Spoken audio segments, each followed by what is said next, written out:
Herzlich willkommen hier aus Köln. Welcome to Gamescom. For the first time, Xbox Game Studios, Activision, Blizzard, and Bethesda are coming together here in Cologne to bring you what you want. More new games. And we've got our work cut out for us this week as we showcase the more than 50 titles on display and the many ways to play that makes Xbox the best place for gaming. And to do all that, we've assembled an international squad because with this many titles, we need reinforcements. That's right, Lena. You need a crack team of gamers willing to play and properly fan out over the latest titles. It's a tough job, but somebody has to do it. So get yourself ready for some interviews, live gameplay, and some big announcements across Xbox consoles, PC, and cloud, plus all the latest titles from Game Pass and PC Game Pass. You know, in fact, Henry, we've already seen the brand new game mode reveal for Forza Horizon 5, Hide and Seek, at the top of the show. And remember, that launches on September 10th on Forza Horizon 5. But first, it's over to Charlie. To help kick off our show, we've got some very familiar faces here with us. It's Sarah Bond and Phil Spencer. Thank you so much for joining us today. First question, how does it feel to be here at Xbox's Gamescom presence? It is so much energy here. It's been fantastic to see the fans, to be part of Opening Night Live last night, and to see their reaction. This booth, and I have no idea why we're calling it a booth, because it's not a booth. It's an entire wonderland. It really is. It's an underestimation calling it a booth, right? With experiences, with games that you can play, things you can see, incredible photo opportunities is fantastic. So to see folks pouring in and experiencing it, and it reminds you of what makes this industry special, which is all about celebrating games, the joy they bring, and the people who make them. It's, for us, our first Gamescom with Activision, Blizzard, Bethesda, Xbox all here together. So there's definitely something special. All the teams have gotten together, and I think there's just such great representation. I'll also say the industry's gone through a lot of transition with our shows, and seeing Gamescom as strong as ever with fans, consumers coming in, all the creators that are here, strength across Europe. Like, we need more of this in the industry. I'm glad we're here supporting. And it's just awesome to see how the gamers show up to support this show. Bigger and better every year. We love to see it. Before we come to the booth, though, I actually want to talk. I saw you both were at Opening Night Live yesterday, and there were some pretty amazing reveals and news in there. So what was it like? I couldn't get a ticket, unfortunately, but what was it like to be in the room with that live reaction? There's nothing better than being in the room with the live reaction and to just see people marvel at the things that are being made. All the work being showcased, and folks put so much work into bringing that forward. I'd say for me, it was really cool to see Game Pass titles in the show. I think we had over a dozen titles that are coming to Game Pass in the show. We just have a fantastic, fantastic lineup. But I was especially excited to announce that Genshin Impact is coming to Xbox. Oh, yeah, that's my one. There's some pretty cool Game Pass rewards that are going to be part of that. Nice. There's going to be full cross progression, and it's also going to be on cloud. So that one was a real highlight for me, because I know so many fans are excited to enjoy that on the Xbox. I love when creators are making new things, and you have to be really brave to come to a show, maybe before you're done, show your game, get the feedback. Teams that are creating new games. I thought the diversity of games at the show was awesome. Oh, absolutely, From big, huge games to smaller games, things we've heard of, seen, things we hadn't heard of. I also have to say Genshin, we got to meet with the MiHoYo team earlier in the day, and they had such excitement for their announcement, and it was nice to be able to support that. Oh, fantastic. And obviously we can't talk about Opening Night Live. We saw some amazing new stuff from Indiana Jones and the Great Circle as well as that exciting release date. We also saw the news about PlayStation as well, which is really cool. I'm really interested in that. So I want to know how this connects back to Xbox's perspective on how and when this approach happens to other titles. I mean, I'll start just saying Machine Games is doing such a nice job with that game. I thought it showed really well. And that's the most important thing, is quality of the games, teams that are getting support that can go build the game. And it was just nice. The long gameplay segment that they had, I thought was fantastic. Going to the PlayStation announcement, obviously last spring, we launched 4 games, 2 of them on the Switch, 4 of them on PlayStation, and we said we're going to learn. We said we'd watch. I think at Showcase, I might have said, from our learning, we're going to do more. What I see when I look is our franchises are getting stronger. our Xbox console players are as high this year as they've ever been. Amazing. So I look at it and I say, okay, our player numbers are going up for the console platform. Our franchises are as strong as they've ever been. And we run a business. Like, it's definitely true inside of Microsoft. The bar is high for us in terms of the delivery that we have to give back to the company, because we get a level of support from the company that's just amazing in what we're able to go do. So I look at this, how can we make our games as strong as possible? Our platform continues to grow, both on console, on PC, and on cloud. And I think it's just going to be a strategy that works for us. And the last thing I'll probably say is, I think as an industry right now, there's a lot of pressure on the industry. It's been growing for a long time, and now people are looking for ways to grow. And I think that us as fans, as players of games, we just have to anticipate there's going to be more change in how some of the traditional ways that games were built and distributed. That's going to change. That's going to change for all of us. But the end result has to be better games that more people can play. If we're not focused on that, I think we're focused on the wrong things. So for us as Xbox, health of Xbox, health of our platform, and our growing games, most important things. Oh, that sounds perfect. Lovely. Now back to the booth. I saw you both walking around earlier before you joined me up here, sneaking some pictures with devs at Frontier, Sega, and GSC Game World. So I want to know, Sarah, specifically what it's like to be working with our partners here in Europe, and what kind of evolution we can see from these partners in the future. The partnership we have with here in Europe is fantastic. We have over 2,000 partners in EMEA actively building games. That's a lot of emails. I know, it is a lot of emails for Xbox, PC, and console and cloud today. We've got over 20 of them here with us, here in the booth. And it's just been great to walk around, to see what they're doing. 2 Point Museum for Sega Europe. We've got the Stalker 2 team, GSC Game World, back with us, supporting them over the last couple of years has been a real highlight. So to get to be able to play their game again here is fantastic. We just walked over and checked out Winterboro, which is the a very, mouse very game. special. They look so cute. I'm very excited for that one.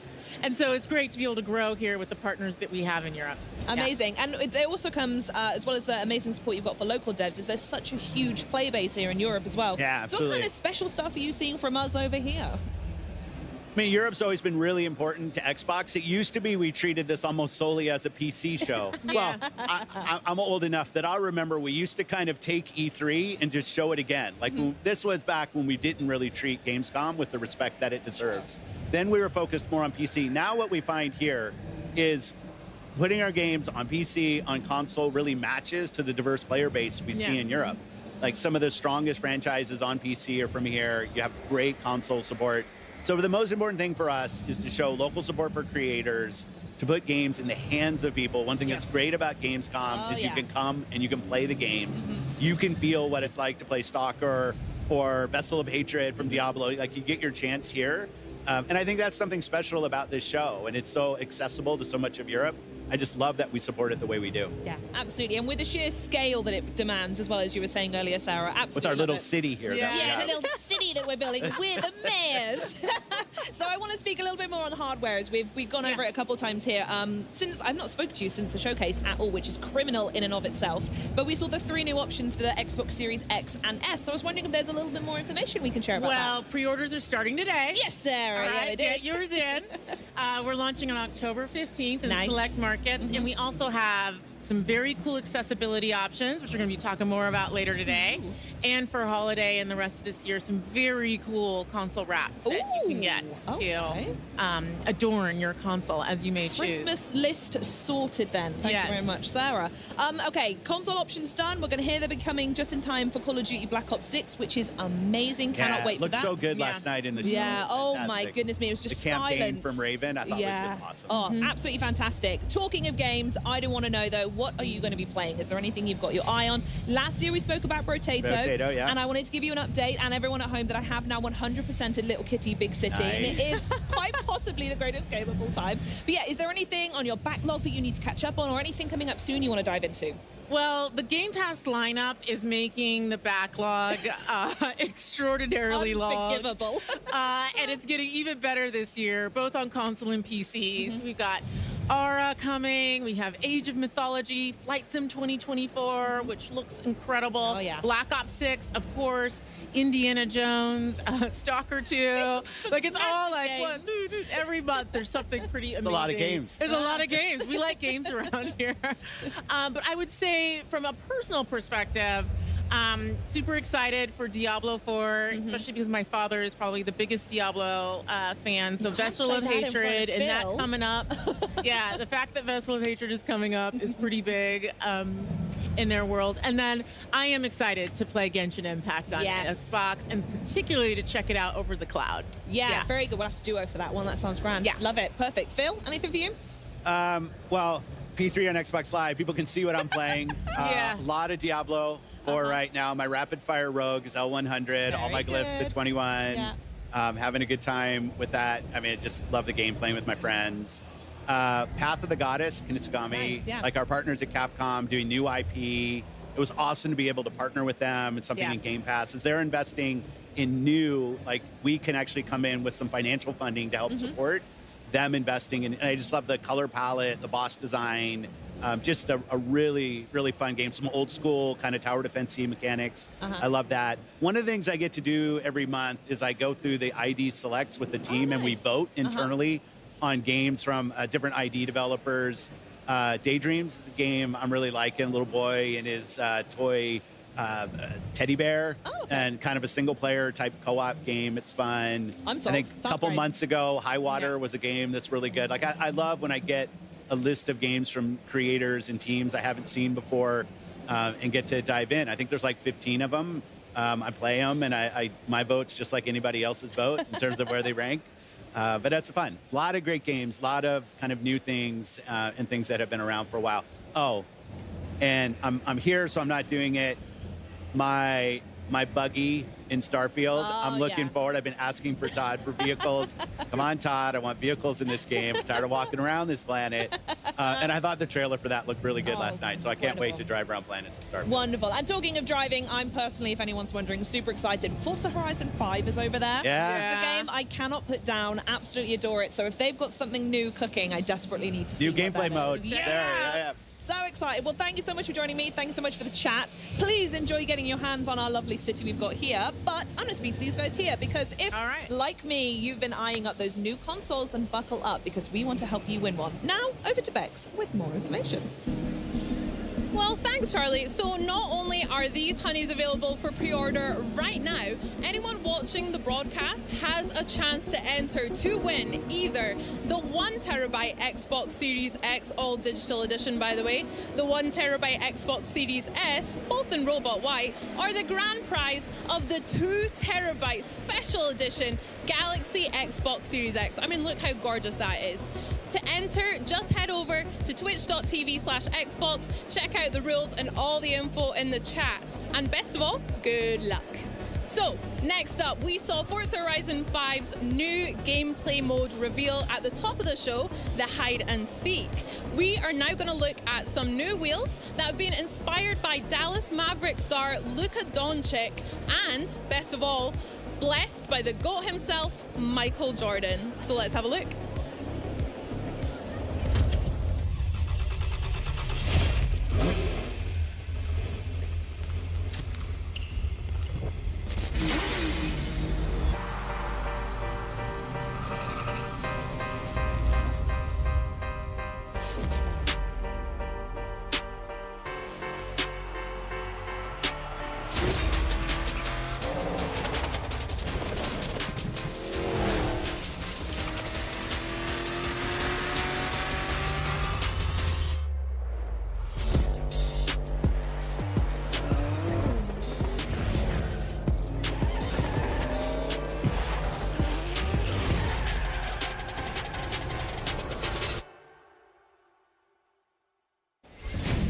Hello, everyone. It is an honor to be here at Gamescom, representing the incredible work of our teams around the world.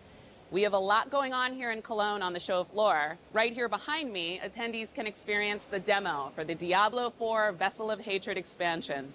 We are also excited to be speaking with our global community here on the Xbox broadcast over the coming days. During opening night live, we shared that this is a massive year for Blizzard, particularly for World of Warcraft. The most ambitious creative endeavor for the team since the game's initial release almost 20 years ago begins tomorrow, with early access kicking off for our latest expansion, The War Within. And tomorrow, Senior Game Director Ian Hazakostas and Associate Art Director Tina Wang will be sharing more about the team's work on the expansion and the role it will play in the 3-part World Soul Saga. Last night, we also gave an overview of some new features coming to Diablo 4, Vessel of Hatred. And we know you have a lot of questions. So Diablo General Manager Rod Ferguson will be getting into the details of the new features coming with this expansion, and we'll share more about what's coming to Diablo Immortal. We're so excited to be here at Gamescom with Xbox and with all of you. Gaming is at its very best when we share our experiences, and on behalf of everyone at Blizzard, thank you for being a part of our legendary worlds alongside us. Now, before I go, I want to leave you with a parting gift from the Overwatch team. The origin story for our latest hero, Juno, now available in Season 12. Enjoy.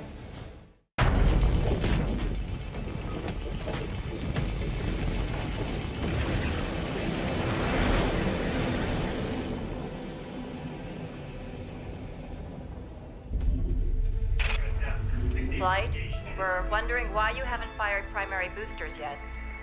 All systems appear optimal. I just need a minute. It is so hard to say goodbye to the only home I've ever known. I understand, but the colony isn't safe anymore, and our window of opportunity is closing. So let's get you on your way to your new home. Next stop, Earth. Initiating boosters in 3, 2, 1. Control? Our sensors indicate an external issue. External? Follow protocols and you'll be fine. But you have to hurry.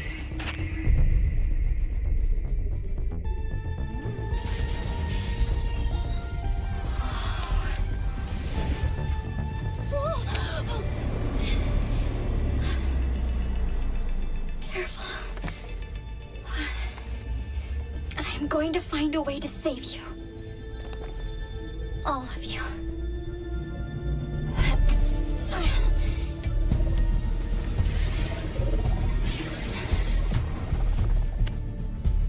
I think I see the problem. Copy that. Okay.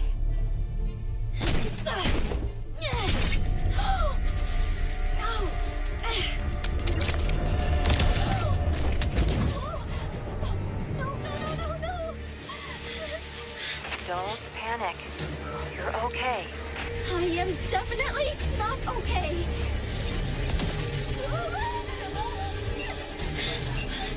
Why did I think I could do this? Juno, I believe in you. You've trained for this kind of thing your whole life. You have all the tools you need.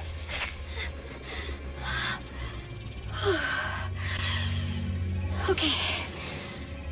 All right. I have all the tools I need.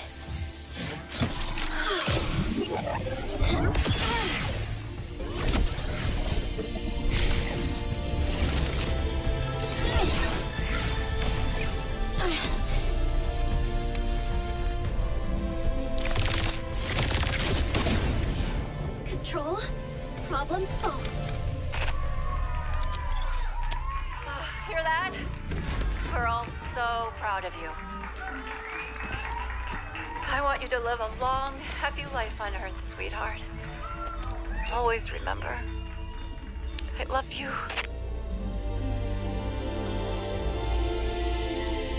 I love you too, Mom. Okay, Earth. Here I come.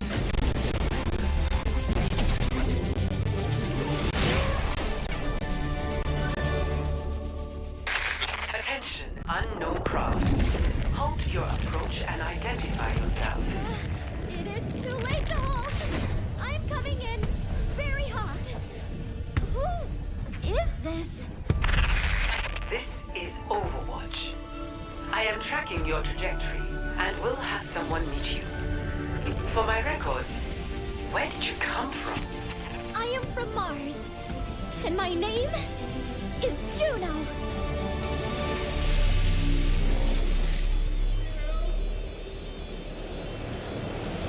It's one of the fastest selling games in Blizzard's history, and it just made headlines again at last night's opening night live. And here to give us an exclusive look at Diablo 4's newest expansion, please welcome General Manager Rod Ferguson, Systems Designer Aislinn Hall, and Lead Game Designer Rex Dixon. Welcome, guys, to Gamescom. Thank you for having us. How Great you to guys be all here. doing? Yeah, it's exciting stuff. Now, for those of the people out there that might have missed what happened last night, why don't you clue us in? What exactly did you just do?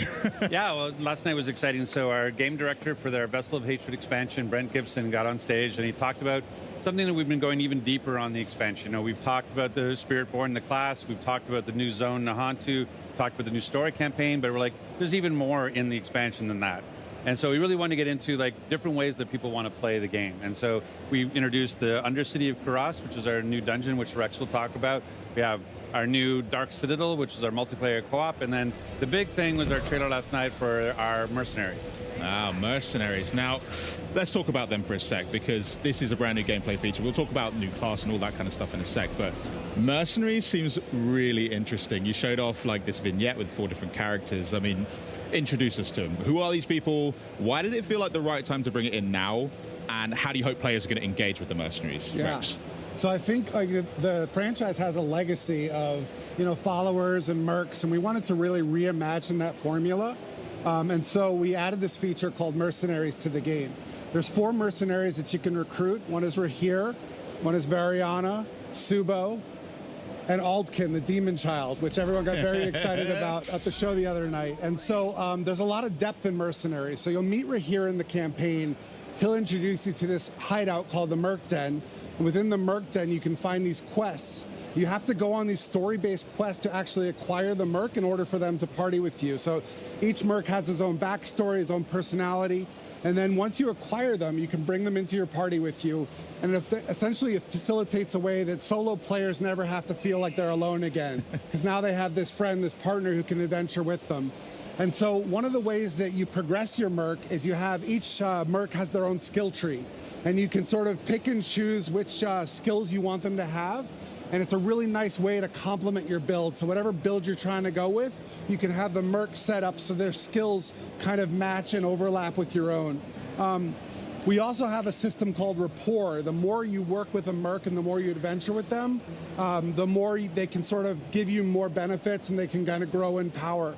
And so once you go back to the Merc Den, you can actually get custom rewards that you can only get by progressing your Merc, building up that rapport in order to access these really awesome rewards at the end. And then, so I'm going to have to be best friends with a demon child if I want to see the good stuff. Absolutely. All right, I'm in. And then this last feature we have is called reinforcements, where let's say you don't want to have a Merc in your party all the time.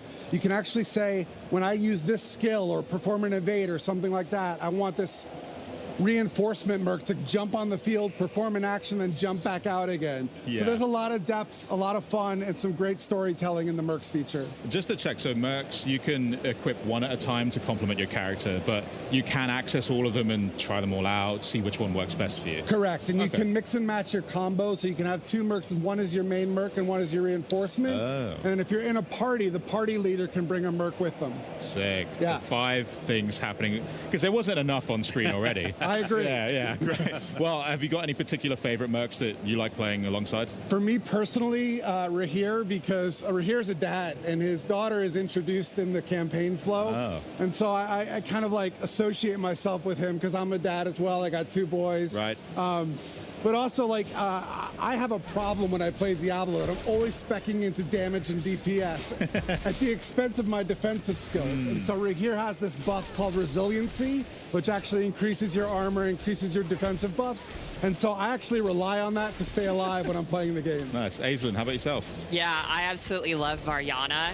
She's just totally wild. She's a butcher who's also a former cannibal. which is just crazy. Yeah. And I love playing aggressively. You know, I love building momentum and moving forward, forward, forward. And she has a kill streak mechanic, and that complements that very nicely. I like it. Rod?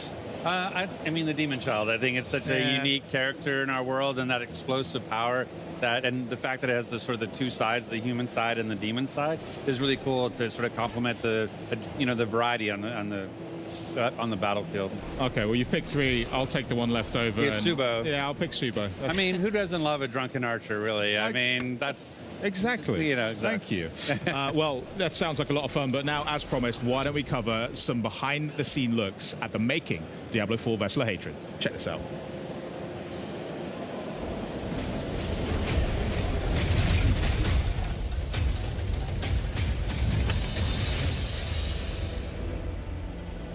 In Vessel of Hatred, we travel south to Nahantu, a region with both deep ancient jungles and vast sprawling plains. It's the last stretch of land in Sanctuary's eastern continent, and we've packed it full of experiences for every type of player.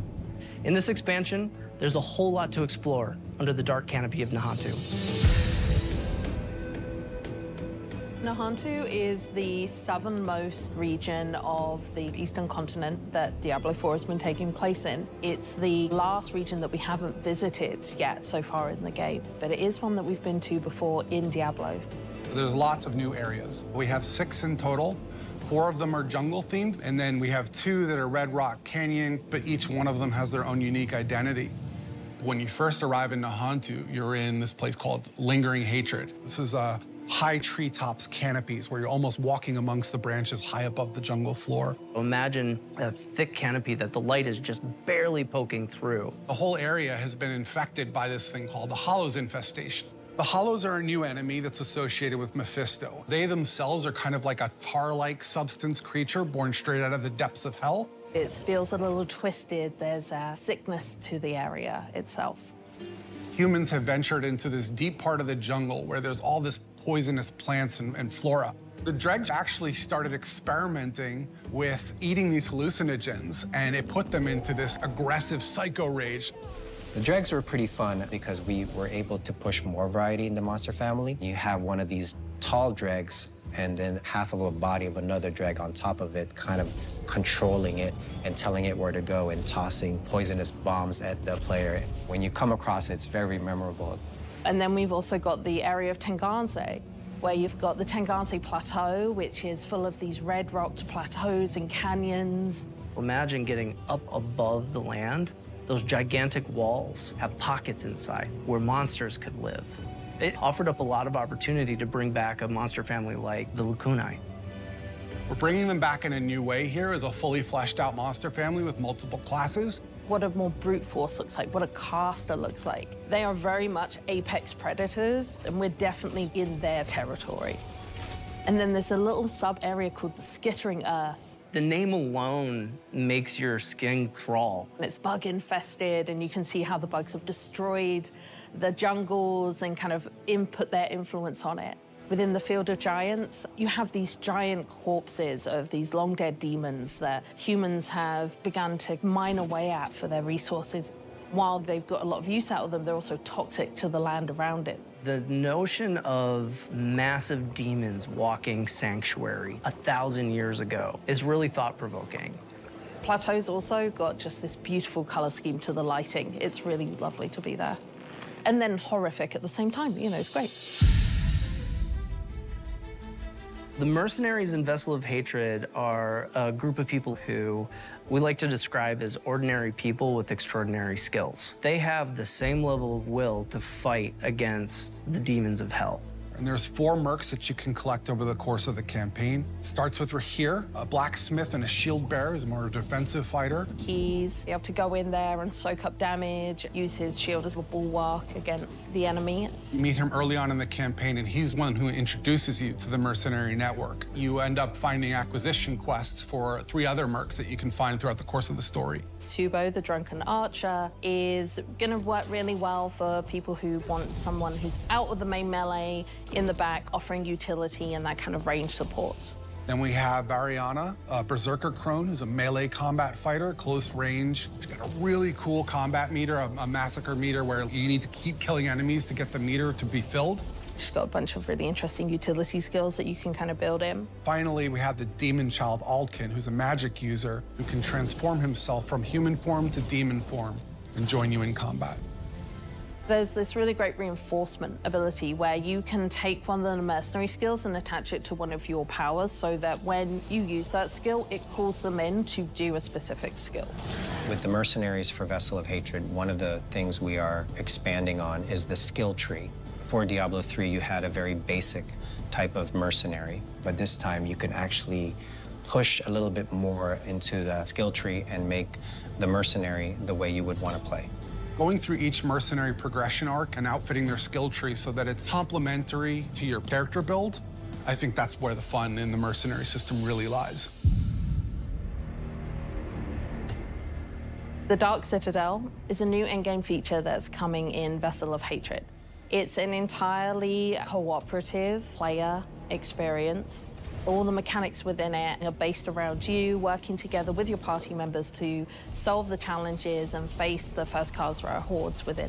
One of the outcomes of the Mage Wars is this giant crater and all the souls that were kind of lost in it from those wars. The goal of the first Khazra, who are kind of the original Khazra, they're using the powers within the Citadel found within this crater to perform experiments to try and bring back their Dark God. Only recently, people have started going missing. They head into the Khazra region, they disappear, never to be seen again. So it's clear that whatever they're planning is about to come to fruition, and your job as the players to get in there and stop it. Citadels are a place where we take what is the best part of Diablo, combat, and we test it in a different way, which is adding in cooperative mechanics that you have to manage on top of that. For example, a boss has an attack, and as a player, you have to collect an item that allows you to reflect the attack back at him. So there's a little bit of a Twitch-level mechanic there where you actually have to time your reaction shot. What's interesting about it is when you get multiple people in there, we're each responsible for reflecting that shot once, so we all have to sort of master the timing of that move. You can't do that kind of thing without coordinating as a team, and that's sort of the example of what Citadel gameplay feels like.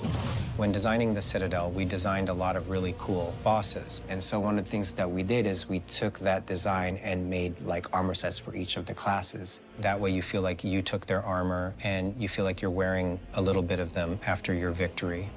We also have a currency that's dedicated to the Citadel, where as you play through, a vendor can be interacted with to buy custom cosmetics that are unique to the Citadel. You can play with 2 people, but the ideal experience is for 4. In order to facilitate that, we've built an all-new Party Finder feature, and the community has been pretty vocal about wanting this for a long time. It made a lot of sense to us to pair it with this new Citadel mode. It really is an activity that's geared towards people who love to play together with their friends or with strangers and enjoy that cooperative gameplay. I cannot wait for players to get into the world. I'm really just excited for people to see all the little hidden storytelling elements that the team has fit in. There's interesting things to find and see and discover around every corner, and it's just a really great experience getting to explore Nahantu.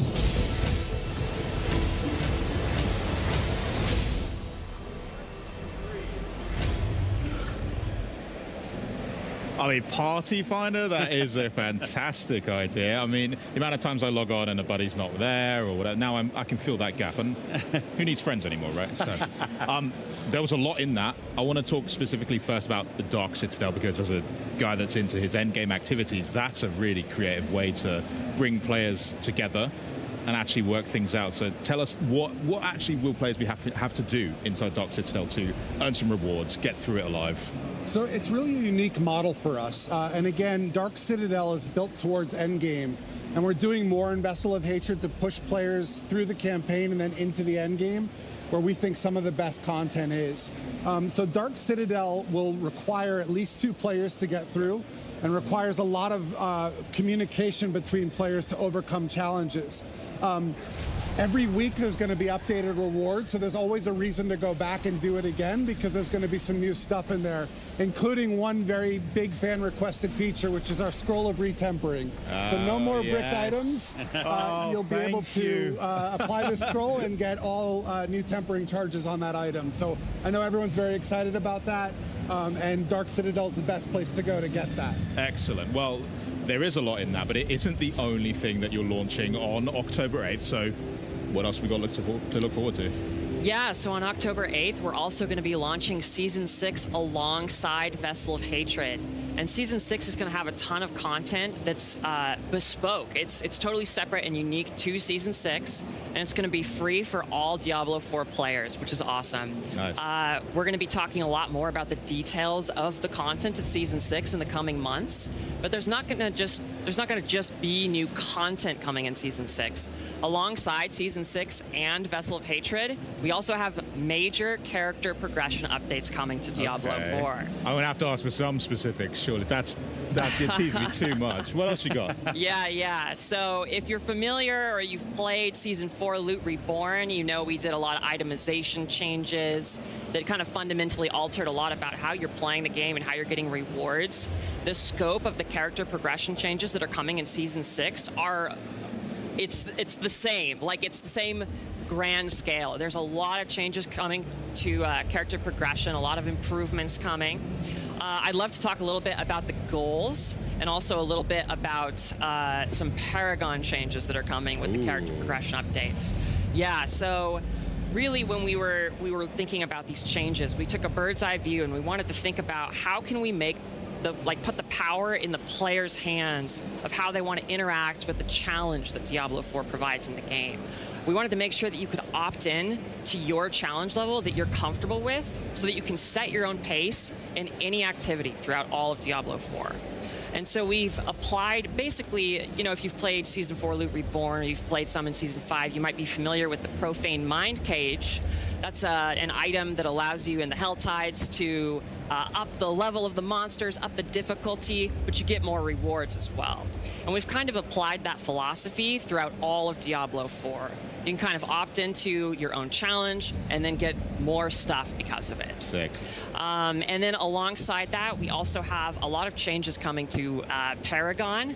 We wanted to add depth and choice to the Paragon system, but we know that it's pretty daunting for some people, right? So we wanted to make sure that while we were doing that, we weren't increasing the complexity, right? We want to make sure that it's still very, that it's an approachable thing, but there's a lot of cool stuff you can do with it.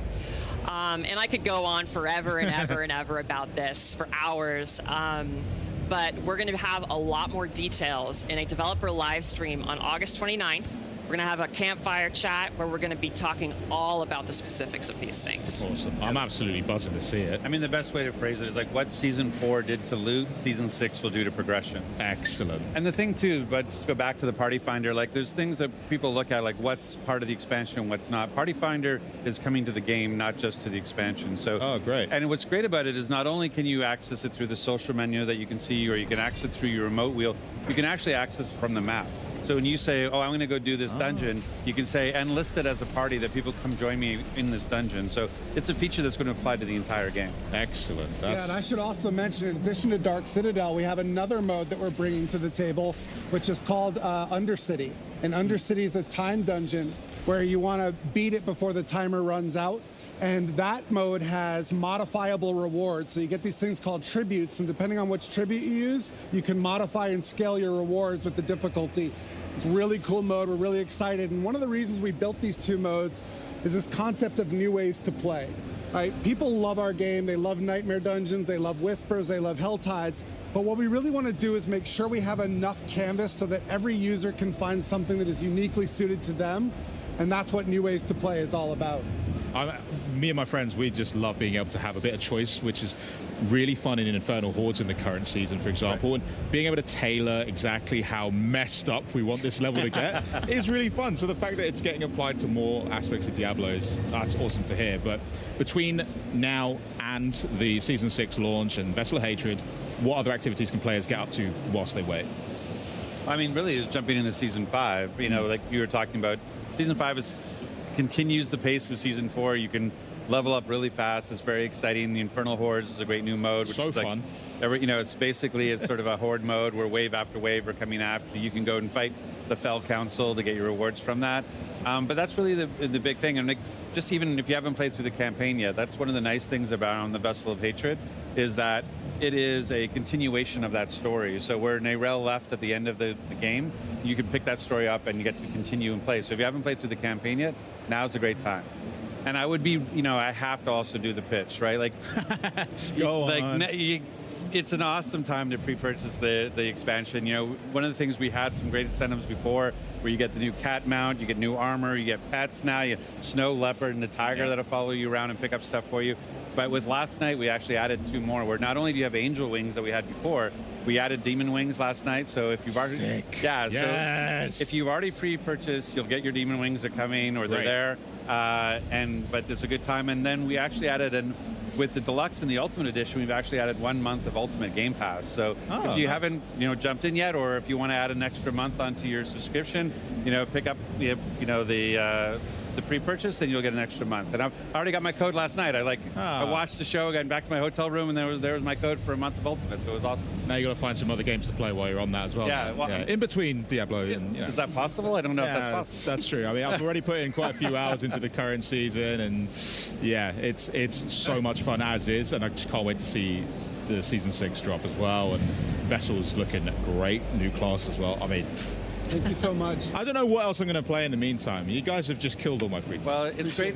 One of the nice things is we have a demo down on the booth here. Here we have the whole Hantu corrupted, temple, and it's actually got a 20-minute demo of the Spiritborn. And what's great about it is you go in and you can pick whether you want to be a gorilla type, or a centipede type, or a jaguar type, or an eagle type, based on the Spirit Guardians. But then when it sort of clicks in after you played it for a little bit, like, wait, these aren't 4 different classes. This is one class with this amount of variety that I can apply to it. And so you can go in and double down on the jaguar. Like my shirt says, like, if you can be a jaguar, be a jaguar, right? Like, but you also can be, you can mix and match. You can be half centipede, half gorilla, and create really cool mixtures and unique play styles. And so, it's really exciting to watch people get their hands on. This is the first place that, outside of press and content creators, people have been able to play, and it's been fun just to watch them play. Well, half centipede and half gorilla is a disturbing image to end on, but thanks a lot. You're going to stick around because we need to talk about that.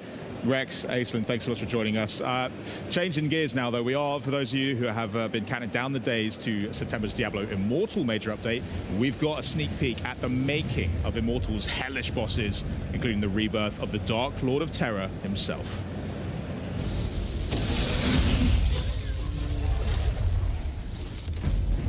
Are unspeakable horrors that you are fighting. Our boss experiences aren't something that you can get in any other game. We are giving players this heightened sense of horror. We have to deliver the player with experience that they're the hero. I think the spectrum of bosses that we have definitely hit everybody's personal horror stories. So we're like 50 bosses now. Some of our bosses in Immortal are incredibly deadly. And we're really proud to be able to actually have the ability to bring Diablo back into our universe. Everything that Diablo does, everything that Diablo says needs to be unnerving, terrifying. It is going to be a very, very difficult battle. The music changes, the environment changes, and all of a sudden, you have to fight for your life.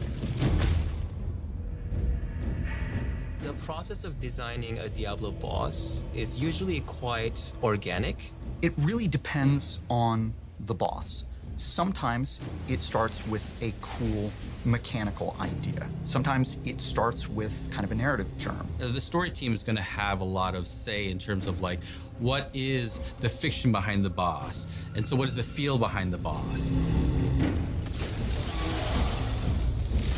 In some zones, we are going to lavish incredible build-up on a boss, especially the final boss. In Tristram Cathedral, before you fight Albrecht, the first Shardborn, there's a whole quest line that has you exploring the ruins of Leoric Manor and learning about his past. And so at the end, when you face him, there's this context and kind of a richness to the things that he is saying to you. Your flesh will hush the voices. That if you are paying attention to the dialogue, will maybe resonate a little bit more emotionally. Do you see how much stronger I've become? once they have the mechanics down and how they feel the battle should go, then they get all that together and then it gets passed off to art. When it comes to designing a Diablo boss, there definitely is a long list of visual elements that we go to. Spikes, demon horns, rotten skin, decaying skin, burnt skin, different diseased skin. How do we stretch the skin out to make it look really uncomfortable? We take different parts of the body and then we twist them in very uncomfortable, awkward ways. We love using different humanoid bodies and then almost melting them together. The intention in creating Diablo bosses is to instill a general feeling of unease. So if it starts to feel like we have pushed it too hard, that's usually the comfort spots. We have so many different representations of evil and horror, so no matter who you are, no matter where you're from, you can always bet that there is something in our game that is going to terrify you. So we have many different kinds of bosses in Diablo Immortal. Bosses that are almost too big for the level. They're not mobile. You only see the top half of their bodies. We have tanks where the main goal is to just get this big, giant hunk of meat and beat it up until it dies. We have co-op bosses that are, better with friends, working together as a team to really take on these puzzles that the bosses present. And then we have mind-bending bosses that really change the way you play the game, what your perception is of the boss. But my favorite boss in the game is the Butcher. Bringing the Butcher into Diablo Immortal was quite a journey for us because it is such a beloved character in the Diablo lore. When I was playing Diablo 1 for the first time, there was this shock associated with encountering the Butcher. You open the door, he steps out, he's cleaving you very, very fast. You're like, I've never seen anything like this before. What the hell is happening? I'm dead. We wanted the Butcher to be the real Butcher from the first Diablo. So it was kind of like, how do we bring him into our game? And what can we make more special about this particular encounter? Our Butcher is super intimidating. He's a gigantic boss, towering above the player. This is the Butcher that was basically too angry to die. He's just shoving his guts back in. He's got the chain that he throws. He's got the rush, he's got the fire coming out of the ground, and it's just a fun, nostalgic fight.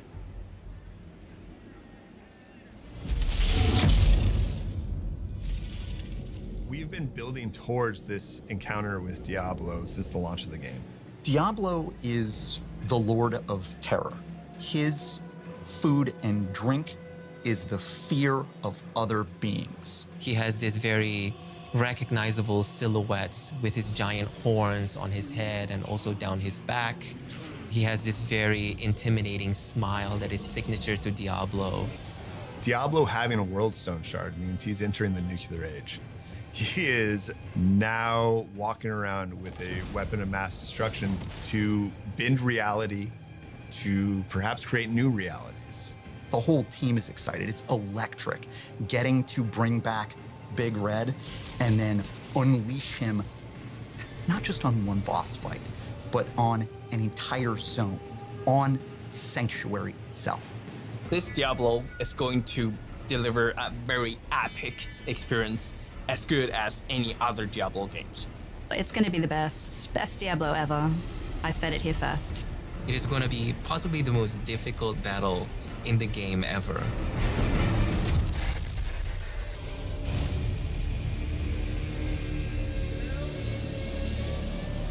Well, they're called Lilith's Mightiest Warriors, and no, I'm not just talking about our guests here, but joining us once again, this time to tell us more about what we just saw. We've got Diablo's GM, Rod Ferguson, and please welcome Diablo Immortal's executive producer, Pei Wen Yao. Hi. Thanks so much for joining us, Pei Wen. Thanks for having me. What the hell was that all about? Are you kidding me?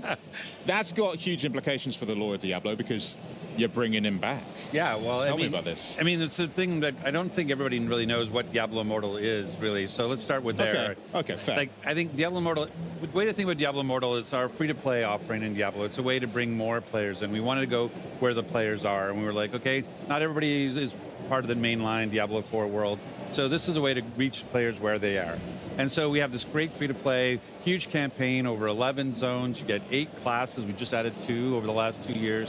Best class. The best, yes. The best class. With Okay. the Blood Knight and the Tempest, our new classes. And so it's really an exciting time. And so the story, the campaign, which is, again, over these 11 zones, is basically you're working with Deckard Cain to beat this demon Skarn. Now, what's happened is that this takes place between Diablo 2 and Diablo 3.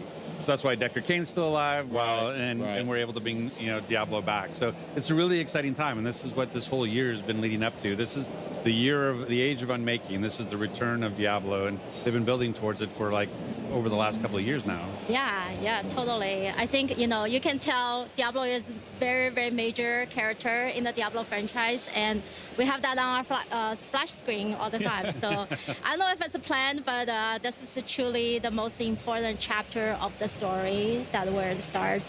And, Diablo is very, very significant because it's one of the original antagonists. It's one of the 3 prime evils. So I think in the history of Diablo story, Diablo world is Diablo has this reputation of corrupting people's minds, corrupting humanity, and twist people's minds. So when it comes down to the word, that means something is really going down. So what does that mean for the people who are here at Gamescom? Do they get to experience that now, or what experience have you brought for them on the booth? Yeah, so, well, first of all, we're really honored to be here, Gamescom. Like Rod mentioned, Diablo Immortal is our first take of mobile version of Diablo world, on the phone, on the smartphone. So our mission is to reach more audience, and that's why we come here at Gamescom. Today we brought into a beautiful booth right here. That's great. Yeah, this is one of the most important content and gameplay in our game called the Heliquary Boss. So Heliquary Boss in our game is basically it represents your power. It represents your power progression because all those bosses are your power gates. You have to beat them in order to get to the next difficulty level. So as you go through the game, you will feel you're getting stronger, and you're going to more difficulty level. You get more stuff, the loot and the dungeon and the zoom. Most important thing about Diablo Immortal is that we want to create this social, very sociable, very lifestyle kind of gameplay. So for Heliquary Boss, you can actually you can either play a solo, or you can bring your friends over there. And that's what we bring here. We built a tournament that 4 players come in to the booth and you can play, and you can just rank on the leaderboard and get awesome rewards. Yeah, you have to beat 2 bosses, so there's like the 2 phases. You have to beat 2 bosses, and right now the fastest is about 2 minutes 45 to get through. Think I got a shot? Yeah, absolutely. Yeah, thanks. Absolutely. Thanks. No, I know you play a lot. That's Yeah, good. that's right. But anybody can do it. But it's really interesting, like that what Paywan is talking about. There's been over 50 bosses made in this sort of these Heliquary bosses, and it's really exciting to see. It's part of the progression. So it's always fun to have these new and interesting and different types of fights to have. And the fact that it's on mobile, but also on PC, like you can play free to play on PC today, and it's a great experience. So players at home can also still experience the Heliquary bosses right now, or yeah. Same content, same game, and cross progression, cross play. So tell me about then the build up to Diablo's return. What can players expect what kind of content can they get into right now and in the lead up to that content dropping? Yeah, so next few months is going to be, like I said, it's going to be the most exciting story chapter of Diablo Immortal. It's going to divide into, like the main quest line, the storyline is going to divide into 2 parts. So we're going to keep some in the future, but the latest one that is going to come up is in September. It's a release we call it Crucible of Justice. This is where the story, we're going to review a very, very powerful weapon. It's called the Eldrim. It's a holy sword, and the player is going to go through the mission, the quest of purify that sword, and that sword is the secret weapon to kill Diablo. So you have to find the sword and purify it, goes through the ritual. And for player, the ritual, I think if you play Diablo Immortal, player is the hero. You play the hero, you save the century, you save the humanity, but the century is corrupted, it's dark, and that darkness casts to players as well. So the ritual of purifying this Eldrim is actually a symbolic move of player that they willing to sacrifice themselves for the humanity, and that they want to prove themselves to be worthy to use the Eldrim, the holy sword, to kill Diablo. So that is the first part of the September release, and then we're gonna save the second part to the December, our holiday time, and we're gonna release the second part, which is the most exciting part, that you're finally gonna face the Diablo. And with the Diablo boss itself, we also introduce a amazing zone. It's called the War's Crown.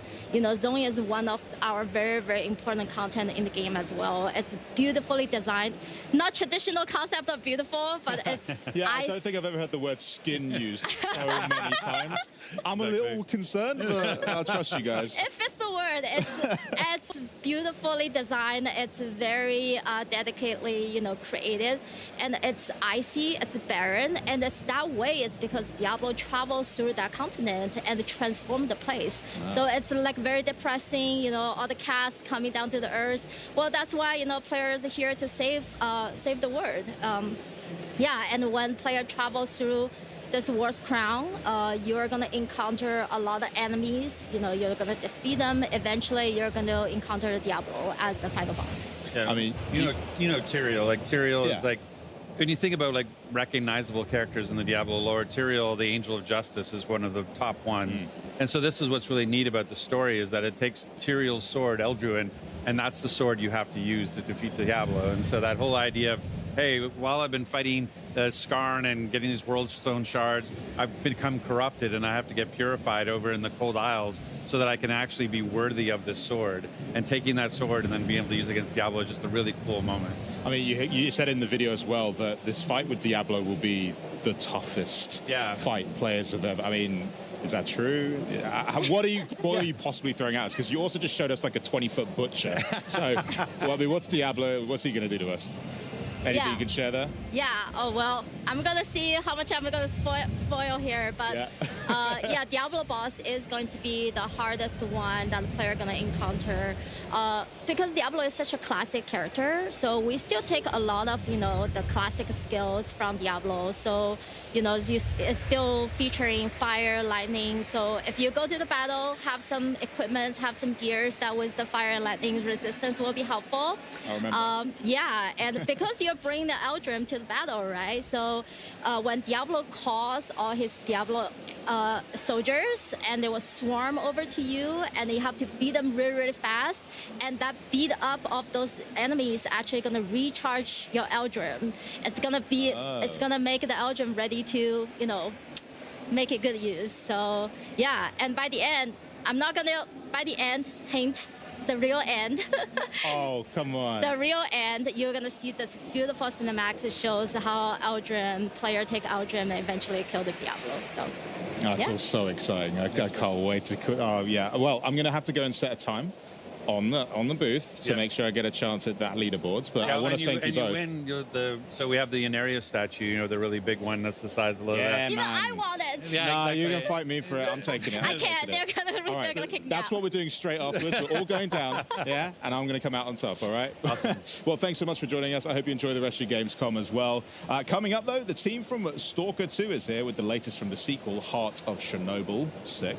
Plus, we've also got a look at the newest Xbox accessories that are enabling players everywhere to play the way that they want. And later on, we're going to explore the newest Starfield expansion, Shattered Space, and find out why fans everywhere are setting aside gigs of space to explore even more of this epic open world.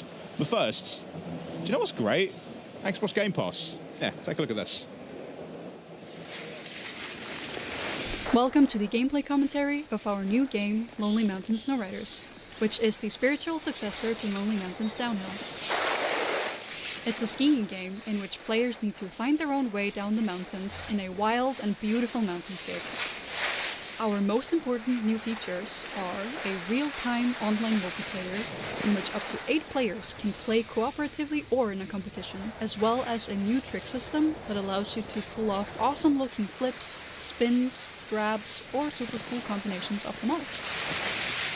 We focused a lot of the development time on the controls and to make the feeling of carving down the slopes as smooth and fun as possible. Skiing is all about using the terrain in your favor. You need to gain the maximum momentum to do the longest jumps and use the best shortcuts. On top of that, you can also do tricks, ride backwards, or cross rivers and icy lakes. The game features 4 different game modes. The online multiplayer racing mode is all about crossing the finish line first, while in the team mode, you and your team members have to ride and do tricks together to ramp up the highest score and beat all the challenges. You can also pick each other up after a crash and place checkpoints as a group.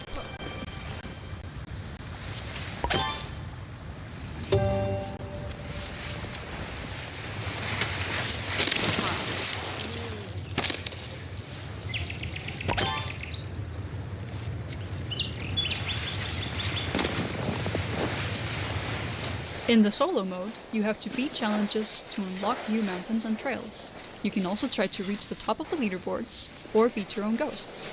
This is the mode that will be most familiar to players of our previous game. And last but not least, there is the new Zen mode. Here, you can ride all trails without any kind of pressure and freely explore the mountains to find secret spots or just enjoy the beautiful landscape. Whether you're playing multi or single player, you will gain experience to level up your profile, unlock new ski types and trick poses, and a large variety of customization items. Thank you for taking the time to watch this video.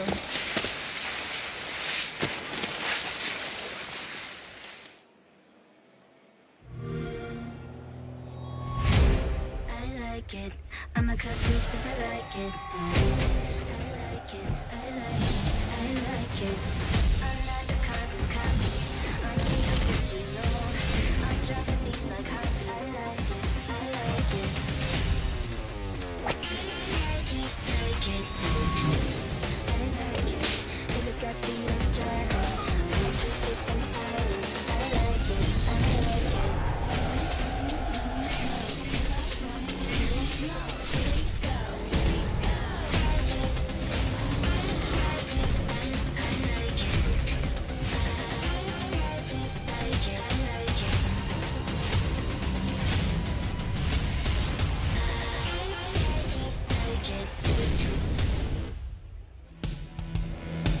The Xbox Game Pass hype is real, and right now it's easier than ever to join the party, especially if you play on PC.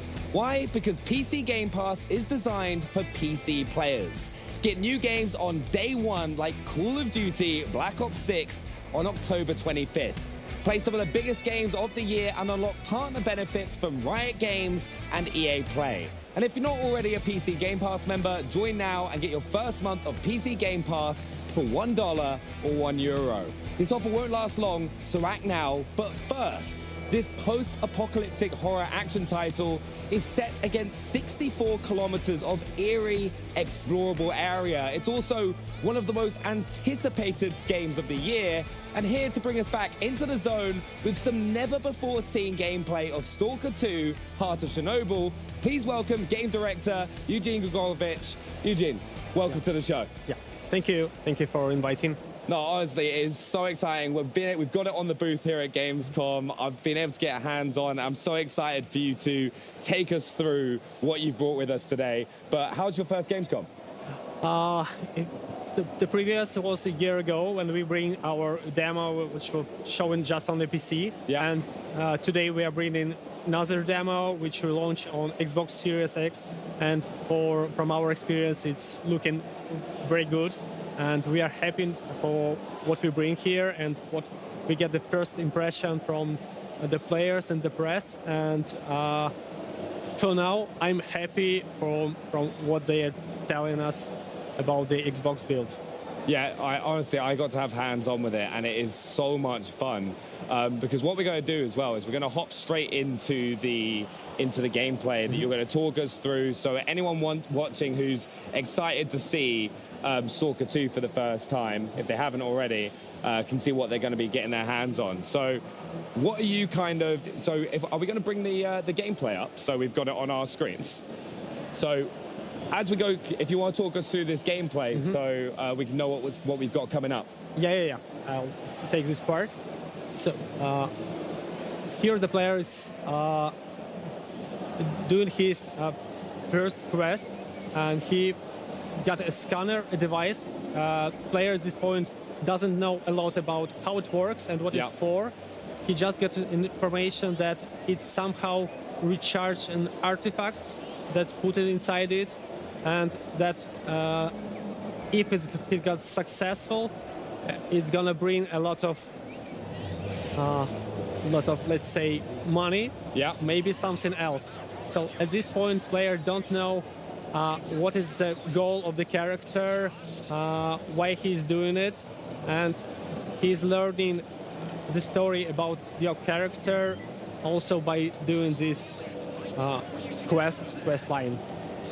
Because this is actually the bit that they've got on the show floor here, isn't it? At the start of the game. Because I had so much fun. I get what you mean as well when you're just trying to discover what exactly it does, and the storyline sets that up. But what about the combat in the game as well? Because we can kind of see our first fight here.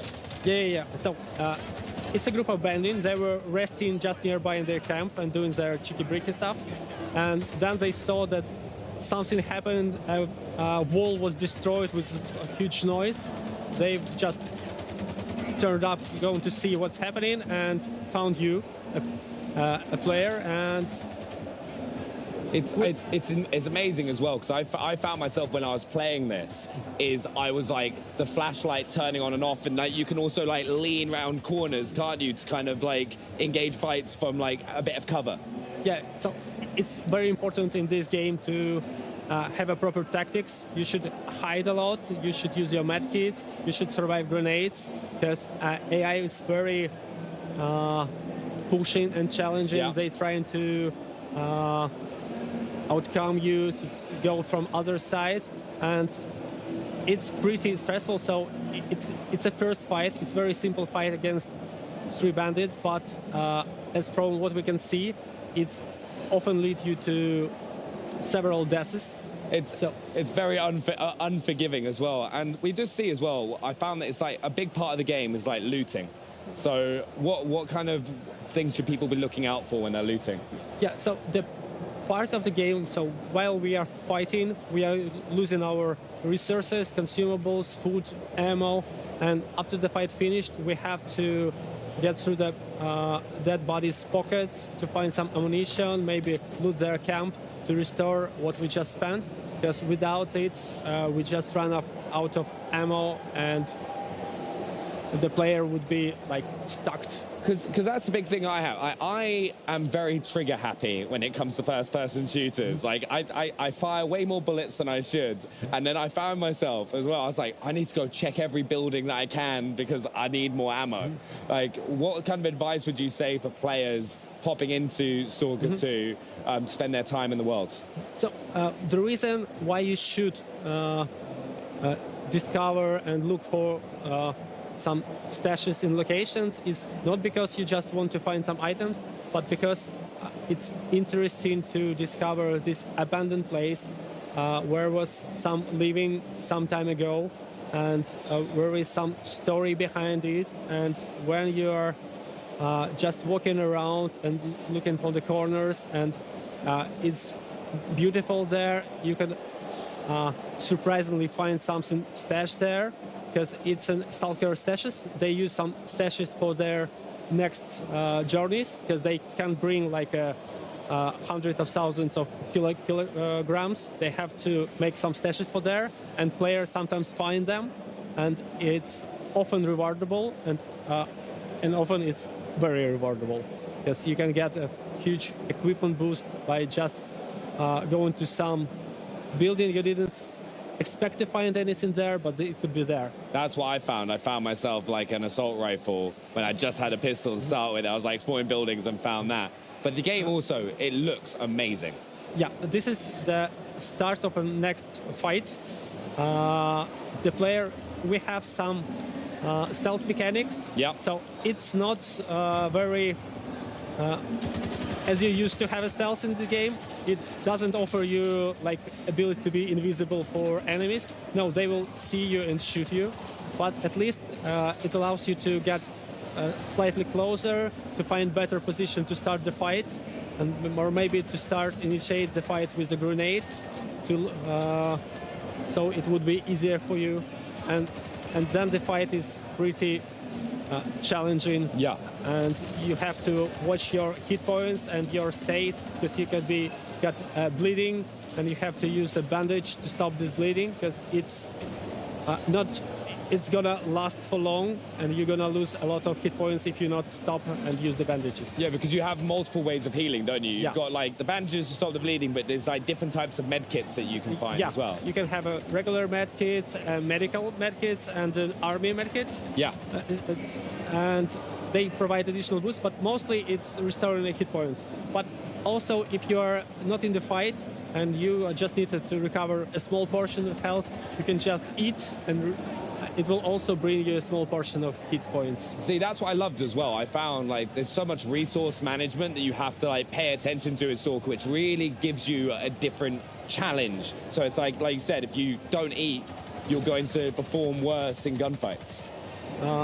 Yeah, so you have to watch about your state, just like you're watching about yourself. So we try to bring this simulation or atmosphere as you being the real human that goes to Chernobyl exclusion area with your backpack, with some food, and you just have to do the same things to survive in the game as in life, because you have to eat, you have to sleep, you have to like you fall, you broke your leg, you have to use some med kits to survive this, and that's what we are doing here. Yeah, no, I honestly, like, it's one of those things. I'd recommend it to anyone. If you haven't had the chance to just play the original Stalker as well, because when I got to play here, you just think and approach gunfights so differently, because there is that like risk element, and some of the enemies, like I was jumping out of my skin because there was like a camouflaged opponent that I came across in the demo here at Gamescom. And like, can you tell us a little bit more about the enemies that we're going to face? Yeah, so the zone is inhabited by different factions. There are factions that came from the first Stalker trilogy, and there are new factions, and they have a story behind them of how they appear, what is their goals, and for the player, it would be interesting to uncover and discover these stories. And it's important to mention that from one walkthrough, the player won't know the whole story. Yeah. So you had to have several walkthroughs to get all these pieces together, or you could discuss it with your friend who choose some other path, and you can share the information about what you see to each other, and you uncover, oh, I didn't expect that it would happen like this. Yeah. So it's, for me, I find it should be interesting for people to discuss their experience with each other. Yeah, we also saw just beforehand, right, we can actually see the scanner going on right now. Can you talk us through this? It's Echo Scanner. It's a simple scanner. You just beep, and the faster it beeps, the nearest is an artifact. Yeah. You can collect an artifact just by using scanner. And at this point, player face that Bloodsucker is a canonical enemy in Stalker series. He has an ability to become invisible for player. And we found that from the feedback of the players and from what we see, that he's doing quite challenging thing for the players. And but also it's very rewarding, because when you start playing the game and you start facing some challenge for the first time, you may die, second time you may die, but after it becomes easier for you, and at some point you become master of the game. Everything is easy for you, but it takes time to learn the game. This terrified me. Like, honestly, I was there going like, wait, at first I was like, what's attacking me? And I was like, how do I counter this? And I was like, suddenly realized there was a camouflaged opponent attacking me. It's like, I love that in this game though, is there are so many challenging enemy like components, whether you're fighting bandits, whether you're like fighting these sort of enemies. And then I was like looting everything. I became like a loot goblin, where I was going into every building and just trying to find as many med kits so that I could stay alive. And there is also a lot of pieces of content just near the locations. This is not a main quest. It's often not a side quest. It's just some encounters or narrative little stories to bring you an experience of discovering this real location, real zone. And it's not a fake world. It's full of small pieces. Yeah. And for me, I find it very interesting to discover. Even if I know the game pretty much, still the world map is so huge. So even for me, going back to some locations make me feel, oh, I didn't expect to find it here. Or they bring something here also. So for me, it's also like I feel the same wow effect when I discover something for me. You really get rewarded for spending that time to look around the world and kind of try and find those caches, and it's going to pay dividends. Yeah, it's one of the main goals Good morning, in Destiny. making this game is to bring as much freedom and allow player to be as he wants to be or she wants to be, to play the role they feel that works for them, and the player could like start being very rude and cruel. Just checking out and this Xbox they can game, Connor. act How's your totally morning going? different in this game as like a player who wants to be on the friendly side. So there are a lot of freedom. It's rewarding. So even being cruel is rewarding, but there is a balance. Like the game will also punish you for something. No, 100%. And I think one of the main things is for everyone who's been watching and wants to get their hands on the game, when are they going to be able to play? I mean, just chilling, It's man. November, so it's not so time. Still trying to not wake so up, much to time be honest. left. And for us, we are like every day counts. We are doing everything possible to bring as Polish gameplay as possible, and I hope you enjoy it. Well, honestly, from what I played at Gamescom, I can't wait to play it more. But thanks so much for stopping by. You can get Stalker 2 Heart of Chernobyl on November 20th. And of course, it launches day and date on Xbox Game Pass as well. But now to a new line of Xbox accessories, making a splash here at Gamescom. Take a look. So thank you so much, Vijay. I appreciate Thank you. that, mate. Thank you. Play video games. Good job.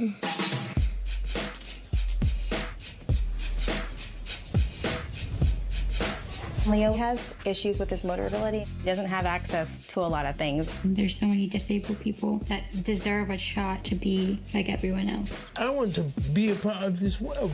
So this is my Xbox adaptive joystick. It allows her to use the controller without using both hands. It just clicked to him. This is a joystick, I manipulate the character, and this is how I'm gonna move myself. You've got every button covered. This is how we do it. This is my thumbstick topper. You can get different sizes, and this is what I use to make it easier to maneuver. You can get files from the Xbox Design Lab.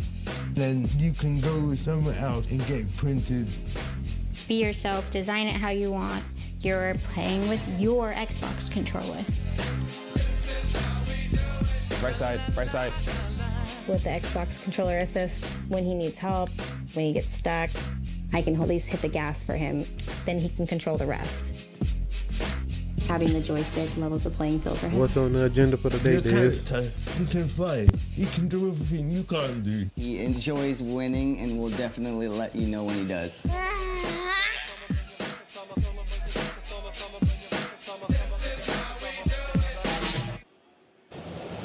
Big news for all gamers everywhere. We've got some new accessories designed to give gamers more ways to play. And here with all the details, please welcome Xbox Principal Designer Chris Kudrowski and Senior Accessibility Product Manager Caitlin Jones. Welcome to Gamescom. Thank you, Maxie. Yeah, thanks for having us. How's Cologne treating you? All good? I love it here. Yeah. Amazing. First time in Gamescom. This is pretty exciting. Oh, wow. First time. Yeah. Okay, the full week ahead of you. I can't wait for you to see it. Yeah, that is a nice so shirt, though. I can't believe the Xbox Adaptive Controller launch is 6 years ago. But you didn't stop there. So what's new in the world of gaming and accessibility? Yeah, thanks, Maxie. So as you saw, we just announced our Xbox Adaptive Joystick. It's a wired controller that is designed to be a companion for our Xbox Adaptive Controller as well as other Xbox controllers. And that will be available to customers in 2025, early on in 2025. As well as our Xbox Adaptive toppers that you can create with Xbox Design Labs. And these are really great, I think, especially for players who might have some difficulty using the thumbsticks on their controllers. They can choose from different shapes, customize the sizes, the height, and the width, and attach them to their adaptive joystick as well as their Xbox Wireless or Elite Series 2 controller, and really customize the way that they interact and grip with those thumbsticks on those controllers to meet their unique needs. So overall, we're just really excited to continue to expand the ways that players can play the games that they want to play and also how they want to play. But it doesn't just stop with our Xbox accessibility offerings. We also have some really fantastic partners through our Design for Xbox program, including BioWave and 8bit2, who are also announcing some exciting accessibility news today. And with everything in your line of work, the feedback from the community is crucial. And the gaming and disability community was also instrumental in feedback for creating the joystick. Can we hear more about that? Yeah, that's a great question. And certainly at Xbox, we are firm believers in the saying nothing about us without us, meaning we do not create accessible devices or features for the disability community, but rather we need to create them with the disability community. They are collaborators and they're the experts in their own experiences and needs. So from very early on with the adaptive joystick, we had our disability community be hands-on with early designs and functional prototypes, and I know Chris will share a little bit more about that on the hardware design side. But even from a software perspective, we really heard from our players that they wanted an affordable joystick for their adaptive controller so they can easily find that and have that as a resource to them, but also something that fit in seamlessly with their existing setups. So we knew it was important to create something that was highly customizable. You can remap all of the buttons on the joystick, you can create different profiles, you can connect it to your Xbox adaptive controller for a full adaptive setup, but you can also use it without your Xbox adaptive controller. You can plug it directly into your console or PC and use it alone, or employ Xbox Controller Assist to link it with another controller and kind of play that way. So all in all, the disability community's involvement is absolutely critical in everything that we do, and we're so grateful to have them as co-collaborators and designers in these processes. So many options. So how did the community feedback inform the final design of the adaptive joystick? Yeah, like Caitlin mentioned, we're always looking for that feedback. And for this device in particular, we actually visited a hospital in Seattle that uses gaming as therapy for some of their spinal injury patients. So what that means is we went there with a box of prototypes, got feedback on the grip size, the shape, the number of buttons, where the buttons were located. They liked some of the stuff, they didn't like some of the stuff, and that's exactly why we're there. One of the most important things that we took away from that meeting was the importance of having the controller be mountable. Lets you put it in a lot of different positions, hold it stable if you're not able to hold the controller in your hand. So we added this threaded insert here that's the same one you'd find on a camera tripod or actually on the adaptive controller as well. And so that really allows you to use non-hand body parts with the controller easily. So we took that feedback and then used it to iterate on the design. Wow. And just curious, how does that process look like of creating? Do you 3D print prototypes? Do you mold? What do you do? We do both of those things. Usually, I like to start making something that goes in your hand by making it by my own hands. So we'll take a block of foam, carve that away, we'll take a 3D print, add clay to it, and then sand it away. And I'm doing this in the design lab, in the workshop in my garage. And we're just really iterating constantly to get the feel right, to get the ergonomics right, the position of the buttons right. We usually start with a very primitive form and then add those details throughout the design process. One of the other things that's really important from my perspective as a designer, and this maybe sounds obvious, it's an Xbox controller. It should look like an Xbox controller. So many of the adaptive products that gamers have to use, they might look like hospital equipment or something you have to use rather than something you'd want to use.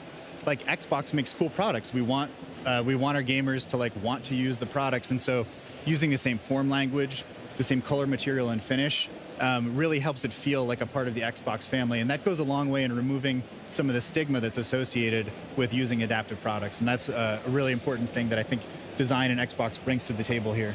Yeah, it looks very well next to the adaptive controller, traditional Xbox controller, so good job. Good job.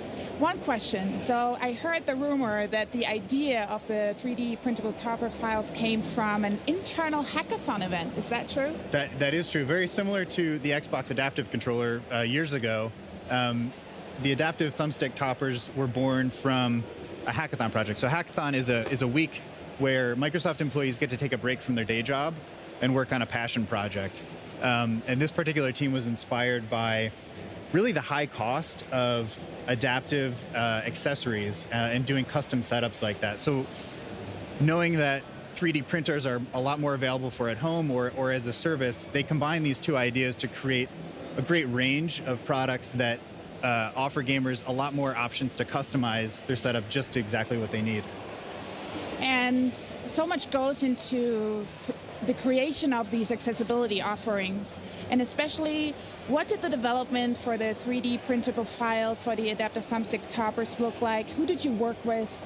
Yeah, very similar to the adaptive joystick and all of our other accessibility offerings. We, again, partner directly with the disability community, specifically a lot of hospitals and gaming accessibility charities that were doing a lot of 3D printing work. So we worked with them directly and kind of just asked, what are the most common shapes and designs that you all are creating or that you find work best for your players, and that's actually what informed the final 6 shapes that we have available today. So very direct, working with them and getting that feedback. Something that we also learned, though, by working with them is that, not everyone needs a full-on adaptive setup. Sometimes just minor modifications to how you interact with your thumbstick can be the difference that allows someone to play longer, more comfortably. It can also be the difference whether you can play all together. So based on that, we did want to create something that was available, discoverable, and easily customizable for customers, because through working with our disability community, again, more and more learnings nonstop, it's always coming in. We did learn that, not everyone has access to easily connect with these hospitals or these more tech-savvy maker communities or charities that are customizing these designs and printing them. And also not everyone at home knows how to 3D model and customize their own shapes at home. So with the Xbox Design Lab platform, it's as simple as picking your shape, using sliders to adjust the height and the width of those shapes, and you're given a free 3D printable file that you can then take to a printer. If you have access to, you can use a 3D printing service, and it's as simple as customizing from there with no 3D modeling knowledge required. I love that. But what I love more is that you not only support the community with creating accessories, you also support partners, third-party developers in bringing their designs to life. So can you share a little bit more who you're partnering with? Yes. And I will say I am just personally so grateful and excited that we do have so many Design for Xbox partners who are just really committed to making gaming for everyone. Some of the specific partners that we've been working with recently on the accessibility front are BioWave. So back in May, they announced their Proteus controller, which is a modular controller that allows you to really build your own unique setup that works best for you. And very exciting today, that controller is now available. In addition to BioWave, 8BitDo is both announcing and available today their Lite SE wireless controller. So all in all, You know, when it comes to accessibility, a rising tide floats all boats, and we're just excited that our players have more and more options within the Xbox ecosystem to really choose what works best for them. That's a lot of great news that you have today. So is there any place where we can look up all of the accessibility offerings? Yes, to find out more about any of this accessible hardware that we've just talked about today, you can see the Xbox Wire blog post. Or if you happen to be here at Gamescom like us, you can visit us in the Here to Help area in the Xbox consumer booth. You can get hands-on with any of the products, do some live demos. And if you're here on Friday, you can see Caitlin in a discussion panel in the community area as well. Thank you so much to both of you for coming. And also I want to say thank you so much for making our booth accessible so everybody feels welcome. Thank you. Thanks, Maxie. Yeah. Coming up, we'll get a look at the first expansion from Starfield, find out what happens when nuclear disaster and the quaint British countryside converge in atomfall. And Age of Mythology fans, stay tuned. We'll take a look at what you can expect from the latest in the series. But first, it's time to explore ARY26 once again in Revenge of the Savage Planet. Stuck on a planet with nowhere to poop? The juiciest burgers in the galaxy. Burger Squirt. Flappy Extreme Learning Smartbot from Hot Whiz. Radical! I smush it down my throat. Our new Ding Dong! Greetings, brave explorer. We here at Alta Interglobal would like to welcome you to our newest venture, the colonization of space. You've spent almost a century hurtling through the universe in cryosleep, ready to begin your work on this strange alien planet. Unfortunately, changing market conditions have led us to the realization that space exploration is far too costly and unpredictable, and Alta has decided to cancel all future plans in space. I regret to inform you that you have therefore been made redundant. Your final check has been sent.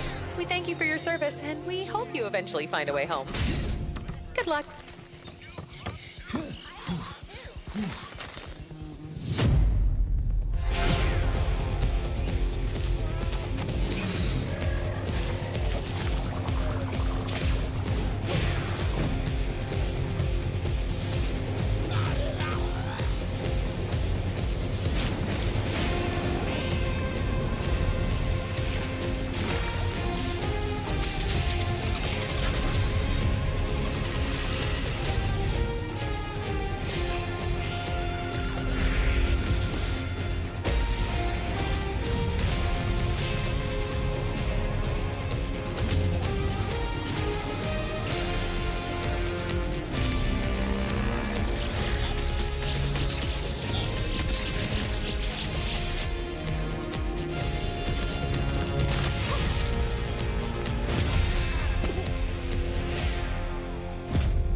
What started as a journey to the Savage Planet has turned into revenge. Here with more on what fans can expect from Revenge of the Savage Planet, please welcome producer Noémie Lecourier and creative director Alex Hutchinson. Thanks so much for joining us. We're very happy to be here. Thanks you. for having us. Thank you. How's your Gamescom going so far? Very good. Very good. Busy. Yes.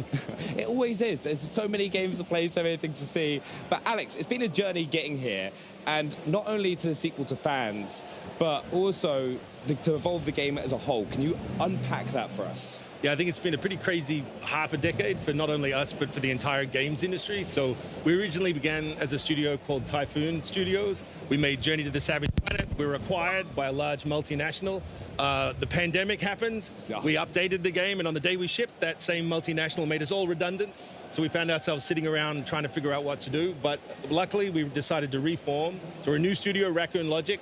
And we've made this new game, Revenge of the Savage Planet. Yeah, and Noémie, can you kind of talk about the world that we live in with Revenge yes. of the Savage Planet? Have we got the gameplay that we can push up? But before that, I think Alex is going to talk. so about before that. Yeah. So obviously some of the big changes are that we've switched to third person in this one. It's still, a game about exploring the world, interrogating everything that you see. It's filled with wonderful, wacky, weird creatures. It's 4 planets now instead of 1 planet. So there's lots more to do and lots more to see. Yes, so we basically can survey, scan everything, and collect and catalog. Here, as you explore the world, you're going to discover rewards, things to collect as well.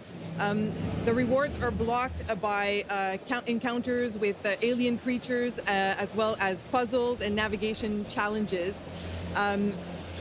So lots of fun here. Yeah.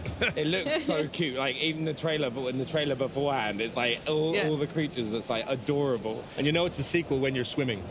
Just it happens every single time. Every You've got time. to add water in. If you go in, no water. Exactly. Second time thing. But Alex, there's obviously a ton of creativity by the team to produce an incredible world. But perhaps players' take on its obstacles can be equally as creative. So in the world, like how are players going to approach the obstacles that they face? Yeah, so we've taken a really systemic approach to open world design. So it's still a Metroidvania. You're still being blocked by different obstacles. You need to go back to your habitat and upgrade your tools to get through them.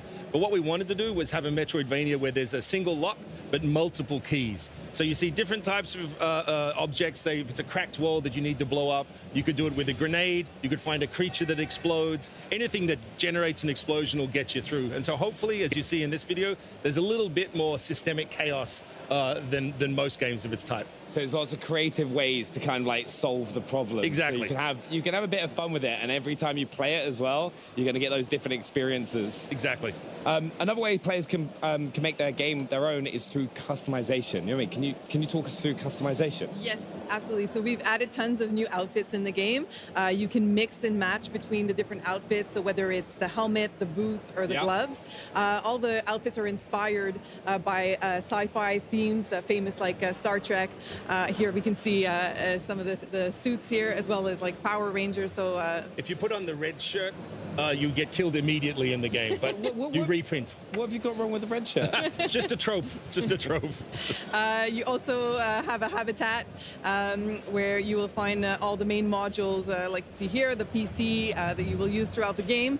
But there's also another section that you can fully customize with lots of things. So as you explore the world, you will find Alta crate containing Alta bucks you can spend in the Alta store on furniture, accessories, and basically a lot of useless junk to really make the space your own. So I hope players have a lot of fun with that. It's like my own flat all over there again. You go. Just lots of stuff from Gamescom will kind of like come with me. By the end of it, I'll have plushies for days. But co-op is such a big part of the game as well. Can you kind of talk us through that, Alex? Yeah, so a lot of the team members have worked on different 2-player co-op games, whether it was Army of Two or Far Cry 4. We've had a lot of success with it. We think it's an intimate way to play with your best friend, your partner, your kid.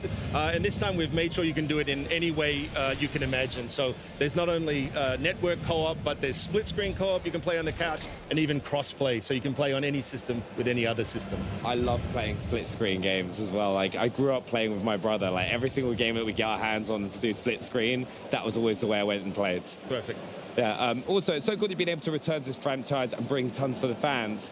This game looks so fun, it feels like fun, and went into Croatia. Alex, can you tell us what you think the magic is for this game and what makes fans love it so much? I think it's humor. You know, you see a lot of games that are very gray, very brown, very serious, and we wanted to get back to a world that was fun, that was upbeat, that was optimistic. We like the idea of exploring space because it's fun, and you're going to find something exciting. You're not going to find Matt Damon on the moon, eating poop mushrooms, or Mars. So, like, hopefully people see that the humor in this is in the gameplay as well as the script, That the joke we always tell is that, I can write a one-liner that's funny once, but slapping your best friend to their death off a cliff is funny forever. Yeah, you can just kick him off in as many creative ways as possible. Exactly. Like, just trying to get through that cracked wall. But also, really importantly, when a player is going to be able to get their hands on the game? So it's going to come out sometime next year, 2025. For more info, you can go on the website, Savage Planet Game, and the wishlist as well. Now. Please wishlist. Yes, please do. Yeah, and honestly, I can't wait to come and have a go with it as well. So thank you so much for joining us as well. And have you got any final words as well that you want to share with fans? No, we just please wishlist on whatever platform you like, and we'll show you some more gameplay soon. No, honestly, thank you so much. But coming you. up, we've taken a spin in some new wheels and a turn with a new story in Starfield's first ever expansion, Shattered Space. But first, check out an action-adventure game about hope, robots, and the power of words. This is Dustborn. We need to stick together. We need to be a crew. We're on the run from people with space guns built into their arms.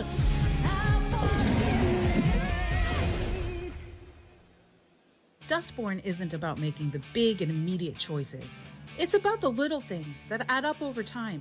The words spoken that affect relationships and moods, the decisions that stick with you and play out when you least expect them to, the actions that push your relationships in new directions. I guess this explains why you're suddenly so eager to chase after the robots.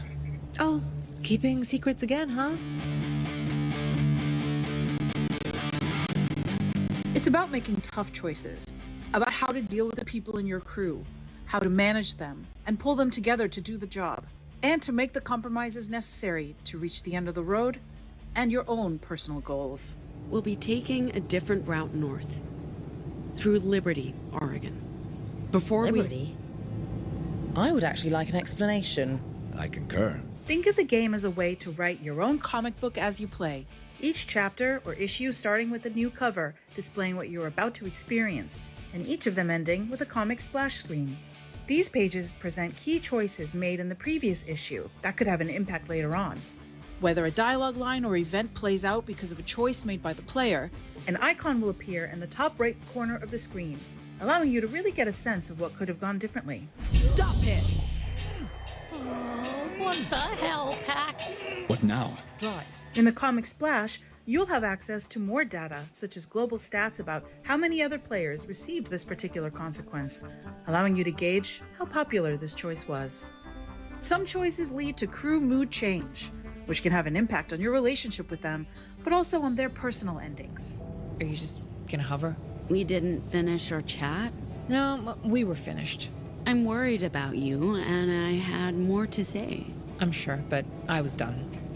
Every key crew member in the story receives one of 3 endings, or codas, based on choices made and actions taken by the player and Pax. Each coda is illustrated by a comic book style splash screen, along with unique dialogues and events reflecting each character's current status. The player can at any time access the character codex to see which coda is the current favorite. The crew respects you. When you're unhappy, they feel it. I'll keep that in mind. Whenever a dialogue choice or action affects a coda, the screen will display a coda emoji, along with an animation that tells the player how important this choice was. It'll be up to you to decide how the road trip goes and how your relationships will evolve. Will Noam break away from their on-again, off-again relationship with Pax, or embrace it? Will Theo loosen up with the crew, or favor his boss status? Will Ziggy resolve her sister issues with Pax? Discover how it all unfolds in Dustborn. Available now. What's the name of your band? We're the Dustborn.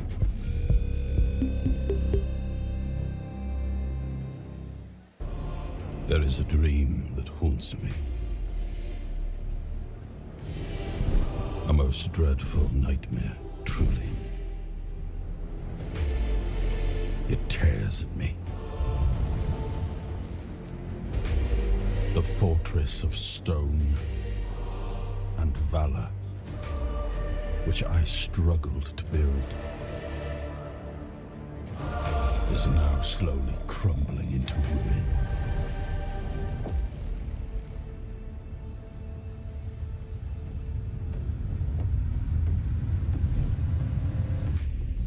The land, caught in a perpetual autumn, yields to decay. A futile sacrifice remains ensnared deep within the horns of the South.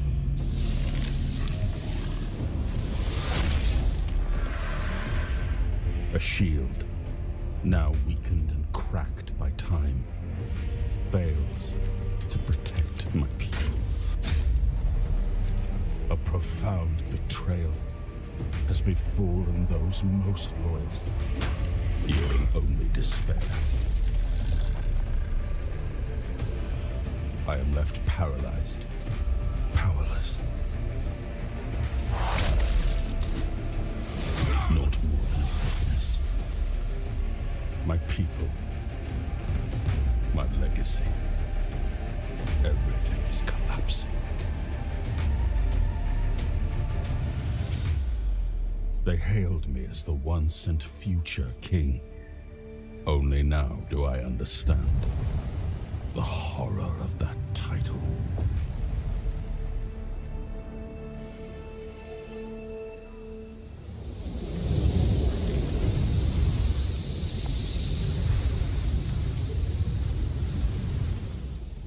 It's one of my favorite massive open world space adventures, and it's just got its first ever expansion coming up. Here with more on Starfield Shattered Space, please welcome lead creative producer Tim Lamb. Hi Tim, how are you? I'm doing fantastic. Nice to meet you, Bex. Awesome, it's lovely to speak to you today. So let's chat opening night live. We had a really fun look at a very vibey trailer about some vehicles. Could you tell us a bit more about that? I can. So we released the Rev 8, super excited. The team is so happy to have this new element that adds to planet exploration in the game. So, we have these dynamic worlds with, dense terrain, lots of very interesting obstacles. And now those worlds are our playground to drive around on. Heck yeah. We have a lot of, in navigating that, we have vertical boost, forward boost, we have a weapon on there. It's like a lot of different minute to minute, just like fantastic gameplay opportunities for players. Yeah, super exciting. And Vasco looked like he was having a good time as well in the back there. Love that, love that. Now, let's talk a wee bit about the story in Shattered Space. It's very dark and mysterious. Could you tell me and everyone watching a little bit more about the story? Yeah, so I think there's a hopeful optimism in the giant sprawling adventure of Starfield. You go to a lot of different locations, you meet a lot of different types of people, the cast of characters there, and Shattered Space, that tone, that mood, we were able to sort of distill it down and focus it into a location in the game around Dazra City. So we get to meet that new House Faroon, the people there. There's a moment of strife that they had. We get to experience that with them now. Yeah, they sounded a bit intriguing, shall we say, in the footage that we saw last night. So can you tell us a wee bit more about the House of Faroon and kind of who will be coming across? So I don't want to, no spoilers. Sure. You encounter a derelict star station, and this starts you on your adventure to meeting the Faroon. You end up in their home world, Varun Kai, in the city of Dazra. There's been a catastrophic event. You deal with the minor houses of the faction of House Faroon to sort of uncover the mystery of what happened, and then, resolve it as you do as a player. Nice. There's lots of choices in there for you. Okay, very interested to find out what that story kind of leads us on to as well. Very good. Along with that story that we've been chatting about, there are some new game features as well as a huge new planet that we can explore. Could you tell us a bit more about those too? So we have the city of Dazra. We focused, all of our effort has really been focused on the area around the city. So I think the beauty of it is that there's exploration, that you can find nooks and crannies in the game or little secret discoveries or locations you feel like, I know I'm coming back here. So there's like an excitement there. Yeah. Yeah, so it's that, I'm so excited about it. Oh, so excited as well. I mean, even in the trailer, we saw kind of a very summery, beachy vibe cruising around on our Rev 8 too. Have you taken it for a spin? I have, no, I do. And I think Shattered Space is like a fantastic playground for it. Now, you can take the Rev 8 to any planet. Yeah. You can take it into Varun Kai, Varun's homeworld, and drive it there as well. But like we support, I think that's one of the great things about our games is we always support any type of play style. So it's like you can play with it, you can play without it, you can take it to Varun Kai, you cannot take it there. Sounds amazing. Yeah. Okay, well, I'll definitely be taking it for a spin as well when Shattered Space releases too. Was there anything else that you wanted to chat to us about for Starfield Shattered Space coming out? Anything we can look forward to? You can. I think you can look forward to an interesting story, a handcrafted world, new weapons, new gear, new items that sort of alter the way you might think about Starfield. Amazing. Well, Tim, I cannot wait to play it as well. And everyone watching at home as well, be sure to check out Starfield Shattered Space, launching September 30th with Xbox Game Pass. Thanks again for chatting with us. Now, next up, we're exploring, scavenging, and hopefully surviving the harsh world of Atomfall. But first, let's build a dungeon.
Hi there, I'm James, the designer of Let's Build a Dungeon, a game development simulator that's coming to PC and Xbox next year. We previously brought our game Let's Build a Zoo to Xbox Game Pass, so it's exciting to be back here sharing news of our next game. Today, we want to share a closer look at our multi-layered management sim, and also reveal some brand new features that we've never talked about before. Let's Build a Dungeon is designed to simulate every aspect of running a games studio, and that starts with designing something your virtual players will love. You get to decide which quests to put in the world, and whether you want to focus on a traditional RPG built around magic and combat, or something more cozy like fishing or running monster farms. And if you want even more control, we have an exclusive new mode to share with you. Creative Mode is our sandbox, but it's a sandbox quite unlike any other. Not only do you have access to literally thousands of assets, buildings, and characters, in Let's Build a Dungeon, you can also tell your own story.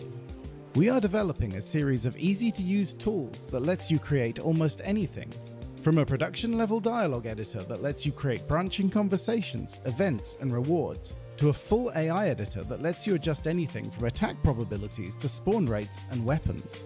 We even have a tool that lets you draw your own pixel art characters, which will then automatically animate them for you. Our goal is to build a suite of tools that gives you as much control as we have when building our games. Games made by the community will be available for download, along with some titles made by developers like us here at Spring Loaded. Adding these tools felt like the natural extension of our game development simulator. Why stop at building the most detailed game dev sim ever created, when we can add elements of a game engine to give you a full, authentic experience? Hopefully, this short overview has given you an idea of what to expect from Let's Build a Dungeon when it ships next year.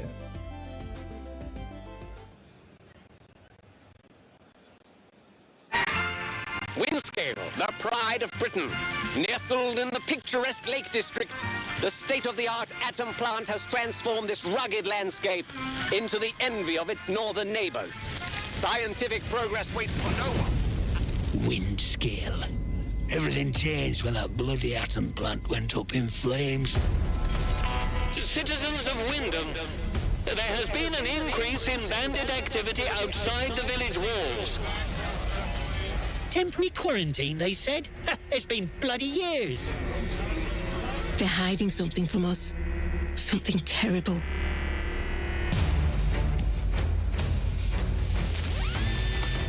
My name's Molly. You got out to trade? I got bits and bobs for sale.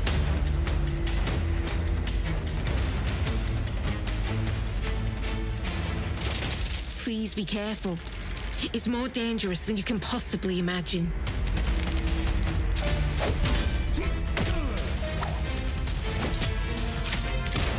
Threat detected.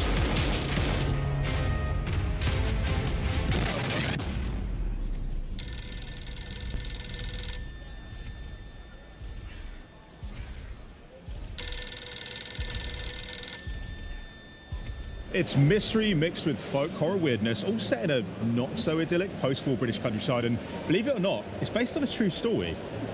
Really? Well, here with more on Atomfall, please welcome Creative Director for Rebellion, Ben Fisher. How you doing, pal? How you doing? Welcome to Germany.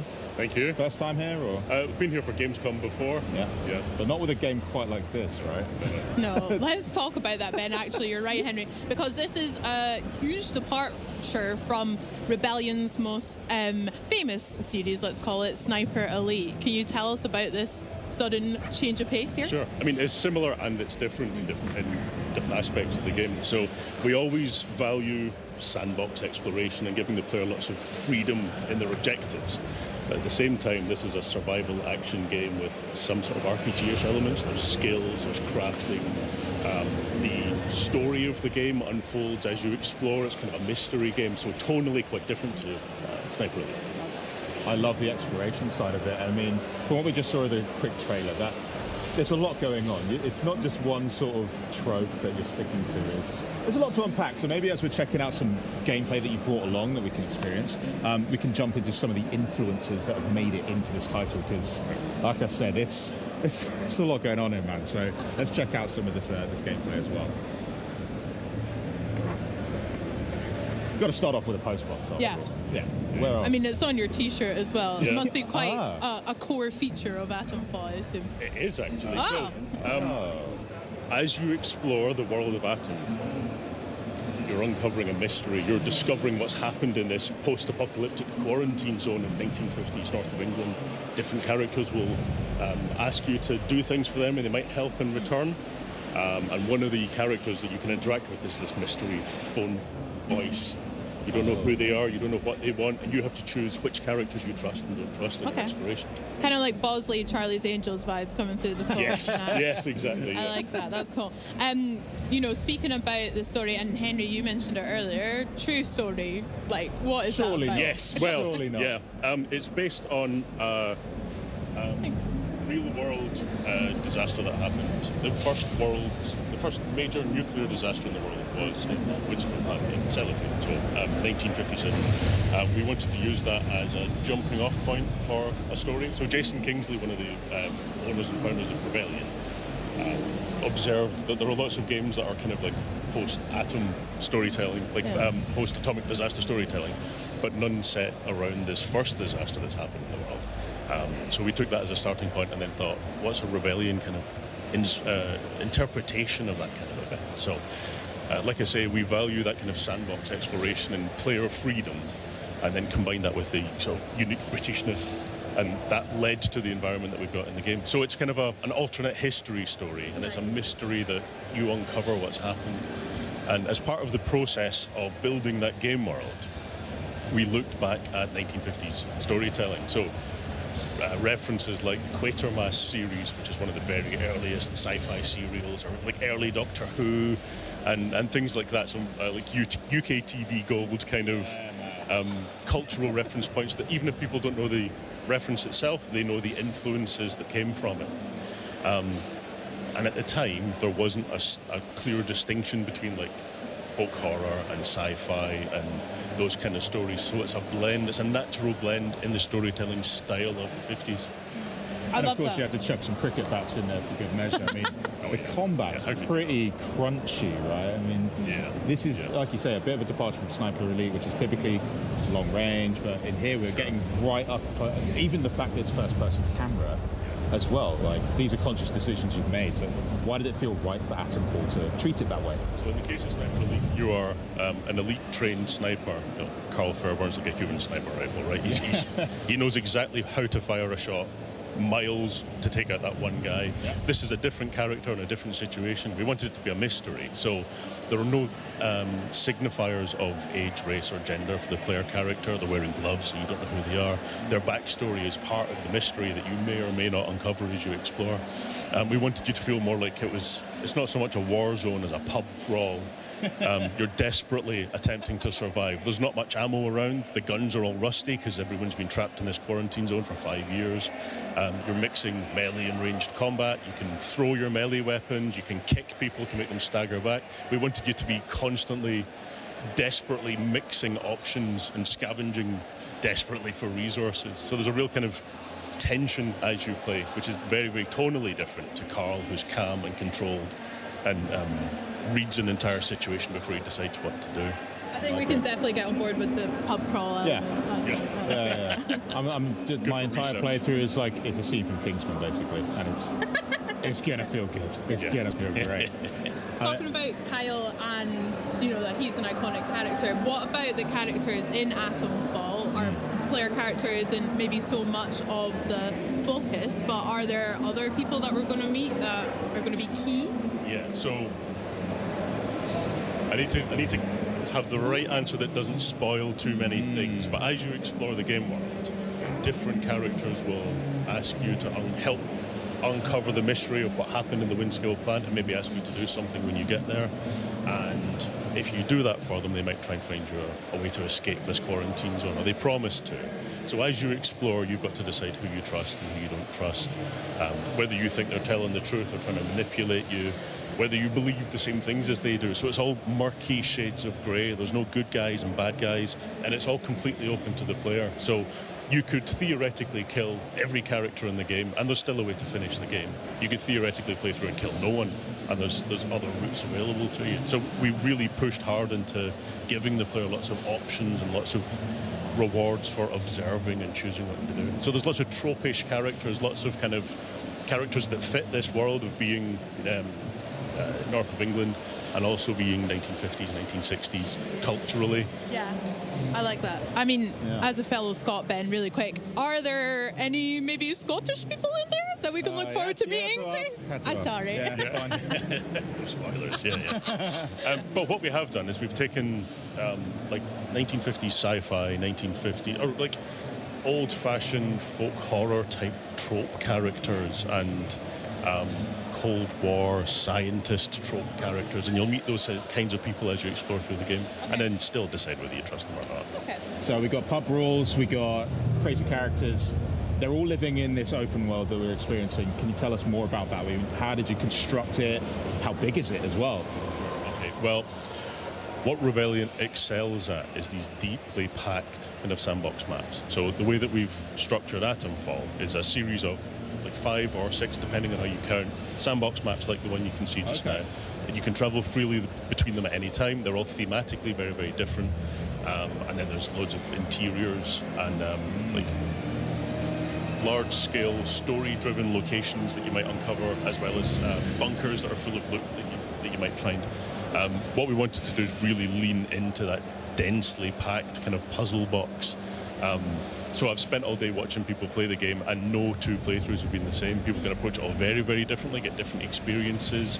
As you explore the game, you'll find leads as well. So we don't have a kind of quest system. We've got leads that you piece together clues that help you understand what's happening. So we built this puzzle box, this sandbox of interconnected options for the player, and then we just let them go for it. They might find a difficult, dangerous place and die, but we signpost very clearly that it's a dangerous place, and then it's kind of up to them what happens. That's right. I love a puzzle. I'm buzzing. Yeah.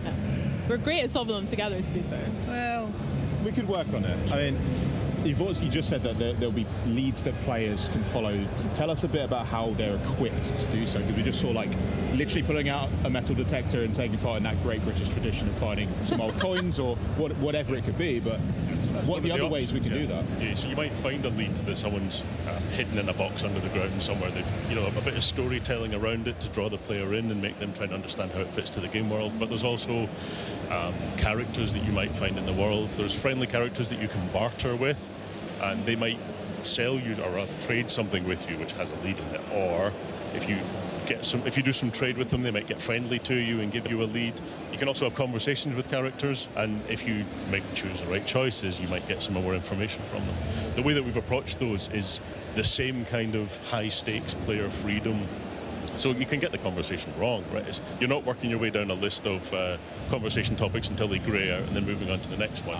It works more like a real conversation. So if you judge their personality wrong and say the wrong thing, they might shut down and stop talking to you. And you've pruned a chain of leads that you might otherwise have found something interesting in the game world. So you're always having these influences and layers that you may even not notice are there. That sounds so smart. I can't wait to dive into that as well. That's so cool. I understand there's some crafting elements in that as well, and also, metal detectors, scavenging. Can you tell us what that kind of looks like in Atomfall? Sure. So the player's desperately trying to survive and finding materials to help them survive. Yeah. So even if they find a gun, there might be 3 bullets for the gun. So they can find materials that let them craft things to help them heal or help them in combat, so Molotov cocktails and makeshift grenades and things like that. So you find yourself trapped into a corner and you can make these resources that help you survive. Like I say, we're trying to make sure that we find this sweet spot where you feel kind of desperate as you're trying to survive. As we want you to use everything that you find. We've made sure your backpack capacity is quite limited as well, so you're really pushed to make these difficult choices and decide even whether you want to engage in a fight or not, whether you want to avoid it entirely, you want to choose the right moment and try and take out 5 guys with a Molotov. It's all really, really high stakes, but it makes it very rewarding when you manage to pull something off. It looks like our player right now is making a horrible decision by going into a restricted area. Already seen a ribcage. I mean, yeah. I mean, so this is going to go great. Like I mentioned earlier, if you're heading into somewhere difficult or dangerous or scary, we make sure and signpost it. So if you go into a place like that and then you die, you go, I should have guessed. There was a skeleton outside. Yeah, that one's on me. Yeah, exactly. Yeah. To be fair, I'm very good at ignoring red flags, so we'll see about that. And in terms of the player's progression then, so you're making all these decisions, you're making friends with everybody, you're crafting your gear. What about skills, anything like that in the game? Sure. So there's a range of skills that help reinforce the player's ability to survive in this dangerous world. So there's a chain of skills that are for melee combat, ranged combat. There's sort of durability skills that mean you can take more damage and survive in dangerous areas. And then also abilities that help your overall survival, like disarming traps and things like that. So really we wanted to keep it grounded so that there's always that sense of threat and pressure, but we wanted to give you some advantages. So you might learn a skill that lets you throw a melee weapon, and if it's bladed, it'll stick in targets and things like that, just to help give you that edge over the course of the game. As you can see in this location here, they're in a kind of dark and then scary interior. So we've got the player's progression, but then there's also a kind of game world progression where they're uncovering a mystery. So quite literally, they have to push deep into the world and into the underground of the world to find these dark and scary places. We try and keep it tense the entire way through the game. I was going to say, because there is the sci-fi element, but there's a bit of horror vibes I'm getting too. So with us competing with people maybe on a top level, and now we've got into this bunker, there must be some monsters of some kind. Yeah, we just saw a little glimpse of something scary and monstrous. And as you push into the mystery, you will find more elements influenced by what happened. But yeah, for sure.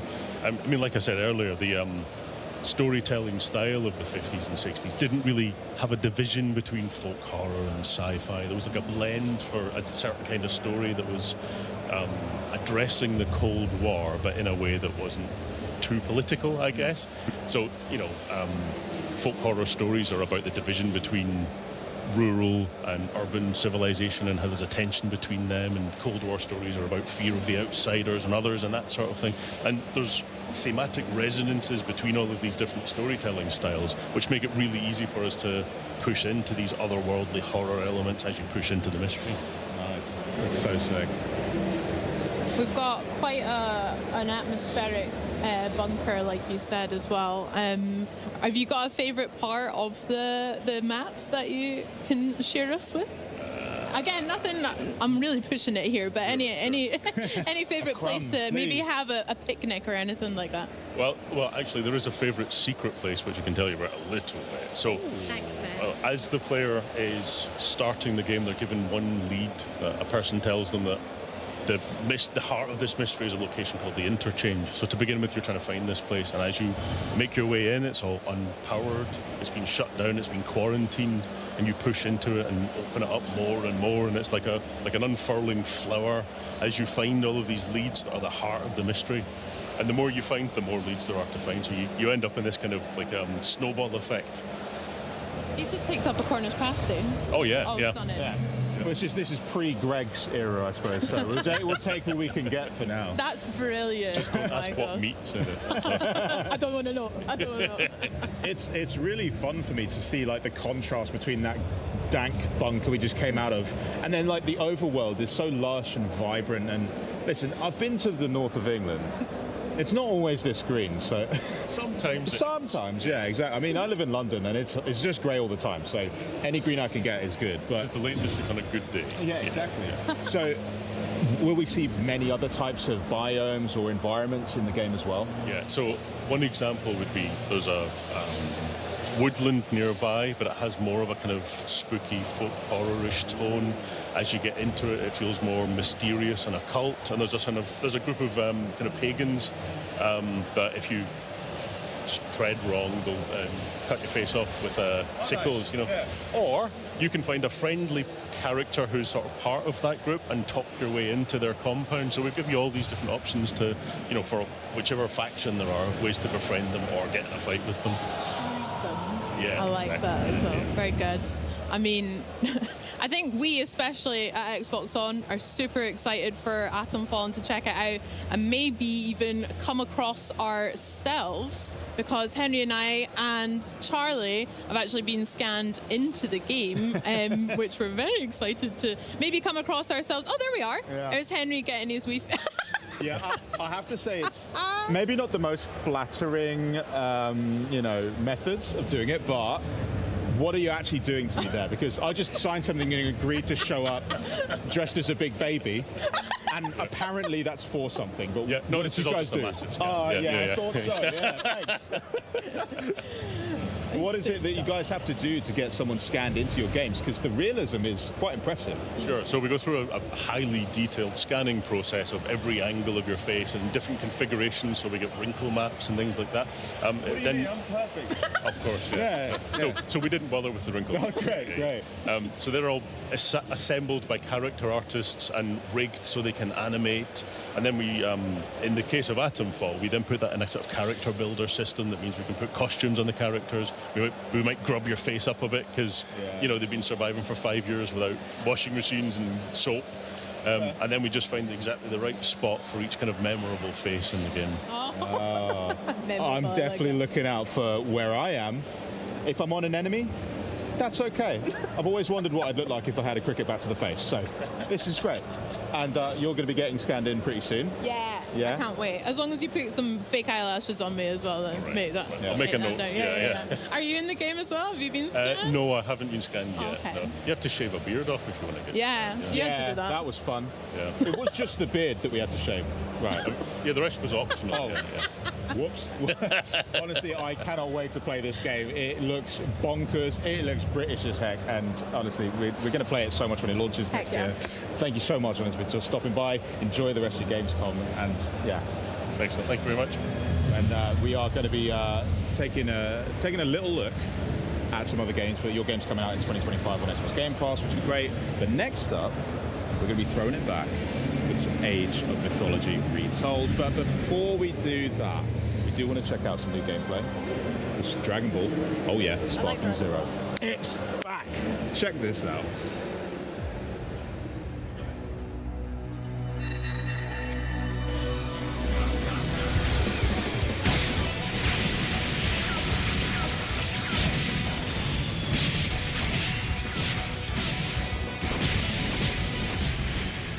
Hello everyone, I'm Marco Rizzo, Product Manager of Dragon Ball Sparking Zero.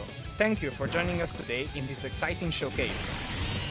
Today we will show you some new and exciting gameplay footage featuring characters that we have revealed during the opening night live. But before that, let me give you a reminder on the 2 single-player game modes that Dragon Ball Sparking Zero has to offer: Episode Battles and Custom Battles. First up is Episode Battle. In this single-player mode, you can take the point of view of 8 different characters, including Goku and Vegeta, and enjoy famous battles from the anime. For each stage, you'll be playing through an introduction before heading into some of the most iconic fights in Dragon Ball Z and Dragon Ball Super. The number of stages and battles vary by character. We're here to take you down, simple as that. Next up is Custom Battle. In this mode, players fight in battles that each have their own original scenes. Some battles will also have different victory conditions, and some might even have event cutscenes pop up midway, so you'll be able to enjoy battles different from the norm. Using Edit mode, you'll be able to freely set the characters to be played, as well as the pre-battle and post-battle cutscenes, in order to make your own original battle. What you've made will be able to be uploaded and viewed online for the whole world to play, so hope you enjoy sharing the battles and situations that you have created. Now, the moment you've been waiting for. Coming straight from the Majin Buu saga, Ultimate Gohan is our latest addition to the roster. After his rigorous training, he is ready to show his power in an all-out fight against Kefla in her Super Saiyan 2 form. Enjoy!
俺との実力差に気づいたか?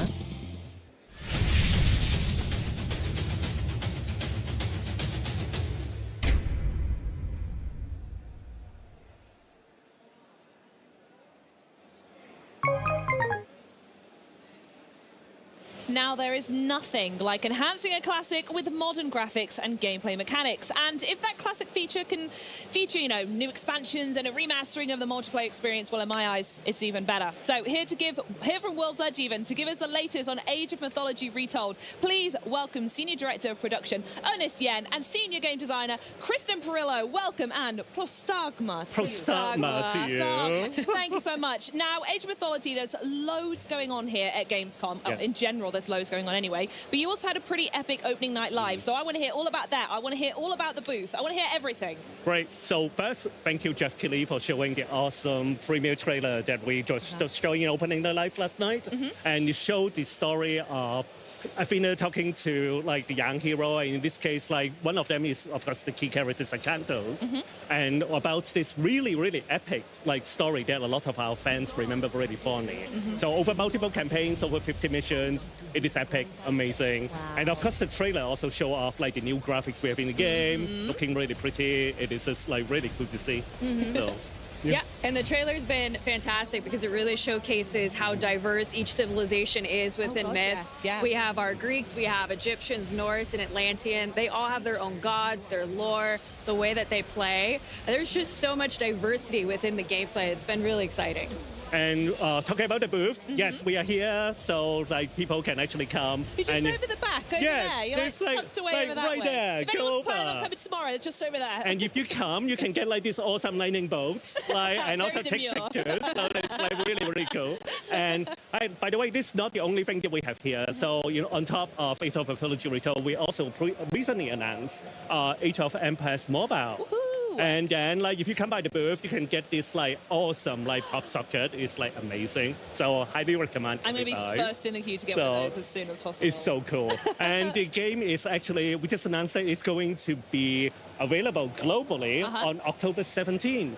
So it's a very different, very new experience that we're expanding Age of Empires to the mobile audience. So it's a game built with the awesome Team Studio Group, and they have crafted something that's amazing for the mobile gamers. Oh, how exciting. So. I can't wait to see it. Amazing. Right, so I know you have more news to come as we're talking here today, but the first thing I want to talk about is that this is more of it's more than a remastering, but it's different to a sequel, right? So I don't know, what in the name of gods does Retold actually mean? Right. So for a few years now, our fans know we have been building these things called like definitive editions. And there's one key goal that we have, which is we want to build the title that's in your head, right? Not because when you actually think about the games that you grew up with and play, like you remember fondly and say, like, it's amazing, right? Yeah. So, but when you actually try to play the original for real and look at it and say like, that's not what I remember like at all. So we want to build the one that's actually in your head and how it looks like, how it feels like. So that's the goal. So, and yeah, really want to thank the fans for supporting us for so long for all the different editions. But for Retold, Age of Mythology Retold, we are going beyond what we have done in different editions. So on top of all the graphics and all the gameplay from the original, we actually tweak it and added a bunch of like new things to it as well, and it is just amazing. So yeah, I mean, from the design side, from the get-go, we really asked ourselves, how can we maximize our mythology? And so we've got reusable god powers, which you can actually see. We've got our approachability features like our VPS we brought in from other titles. We've got a more favor-based economy, so you can build more monsters, and our population cap is much higher now. So not only can you build more monsters, you can just build more of everything. You add me at more monsters, I'll stop you there. It feels like a love letter, really. Everything you've learned so far, you're bringing back, and I love the idea of taking out what you see in your head and then making that version of the game. I think it's absolutely wonderful. So you mentioned a little bit about god powers, actually. I heard we have our very own gods wandering around at Gamescom, by the way, while we're on the subject. Yes, we have invited them to the booth. So you also can actually see them. We have Athena and Zeus here in our booth. So come by, see them. Like, you can see them on screen like that. Zeus is loose. Goodness me, where did you find that? They are amazing.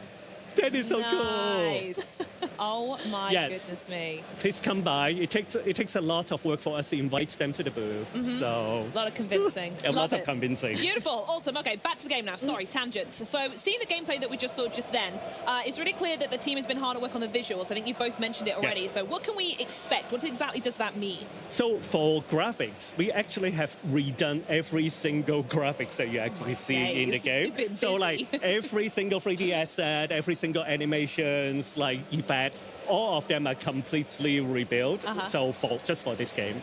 And it's amazing. The team did really, really good work. But we want to make sure that you also keep the flavor of the original. Of course, because yes. again, we want to build a game that people remember. Yeah. So it's really, really good.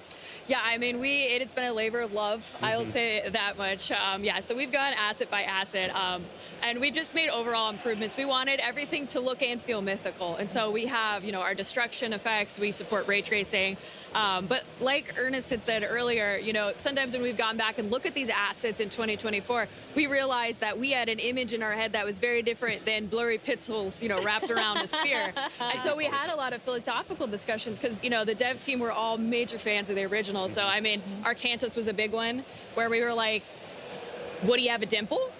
Or would his chin be more square? Would he have? I want to be in those meetings, please. They've been really fun. It's part Rorschach test looking at some of the assets, and then it's like labor of love, and it all comes together to make that game that we remember loving and playing.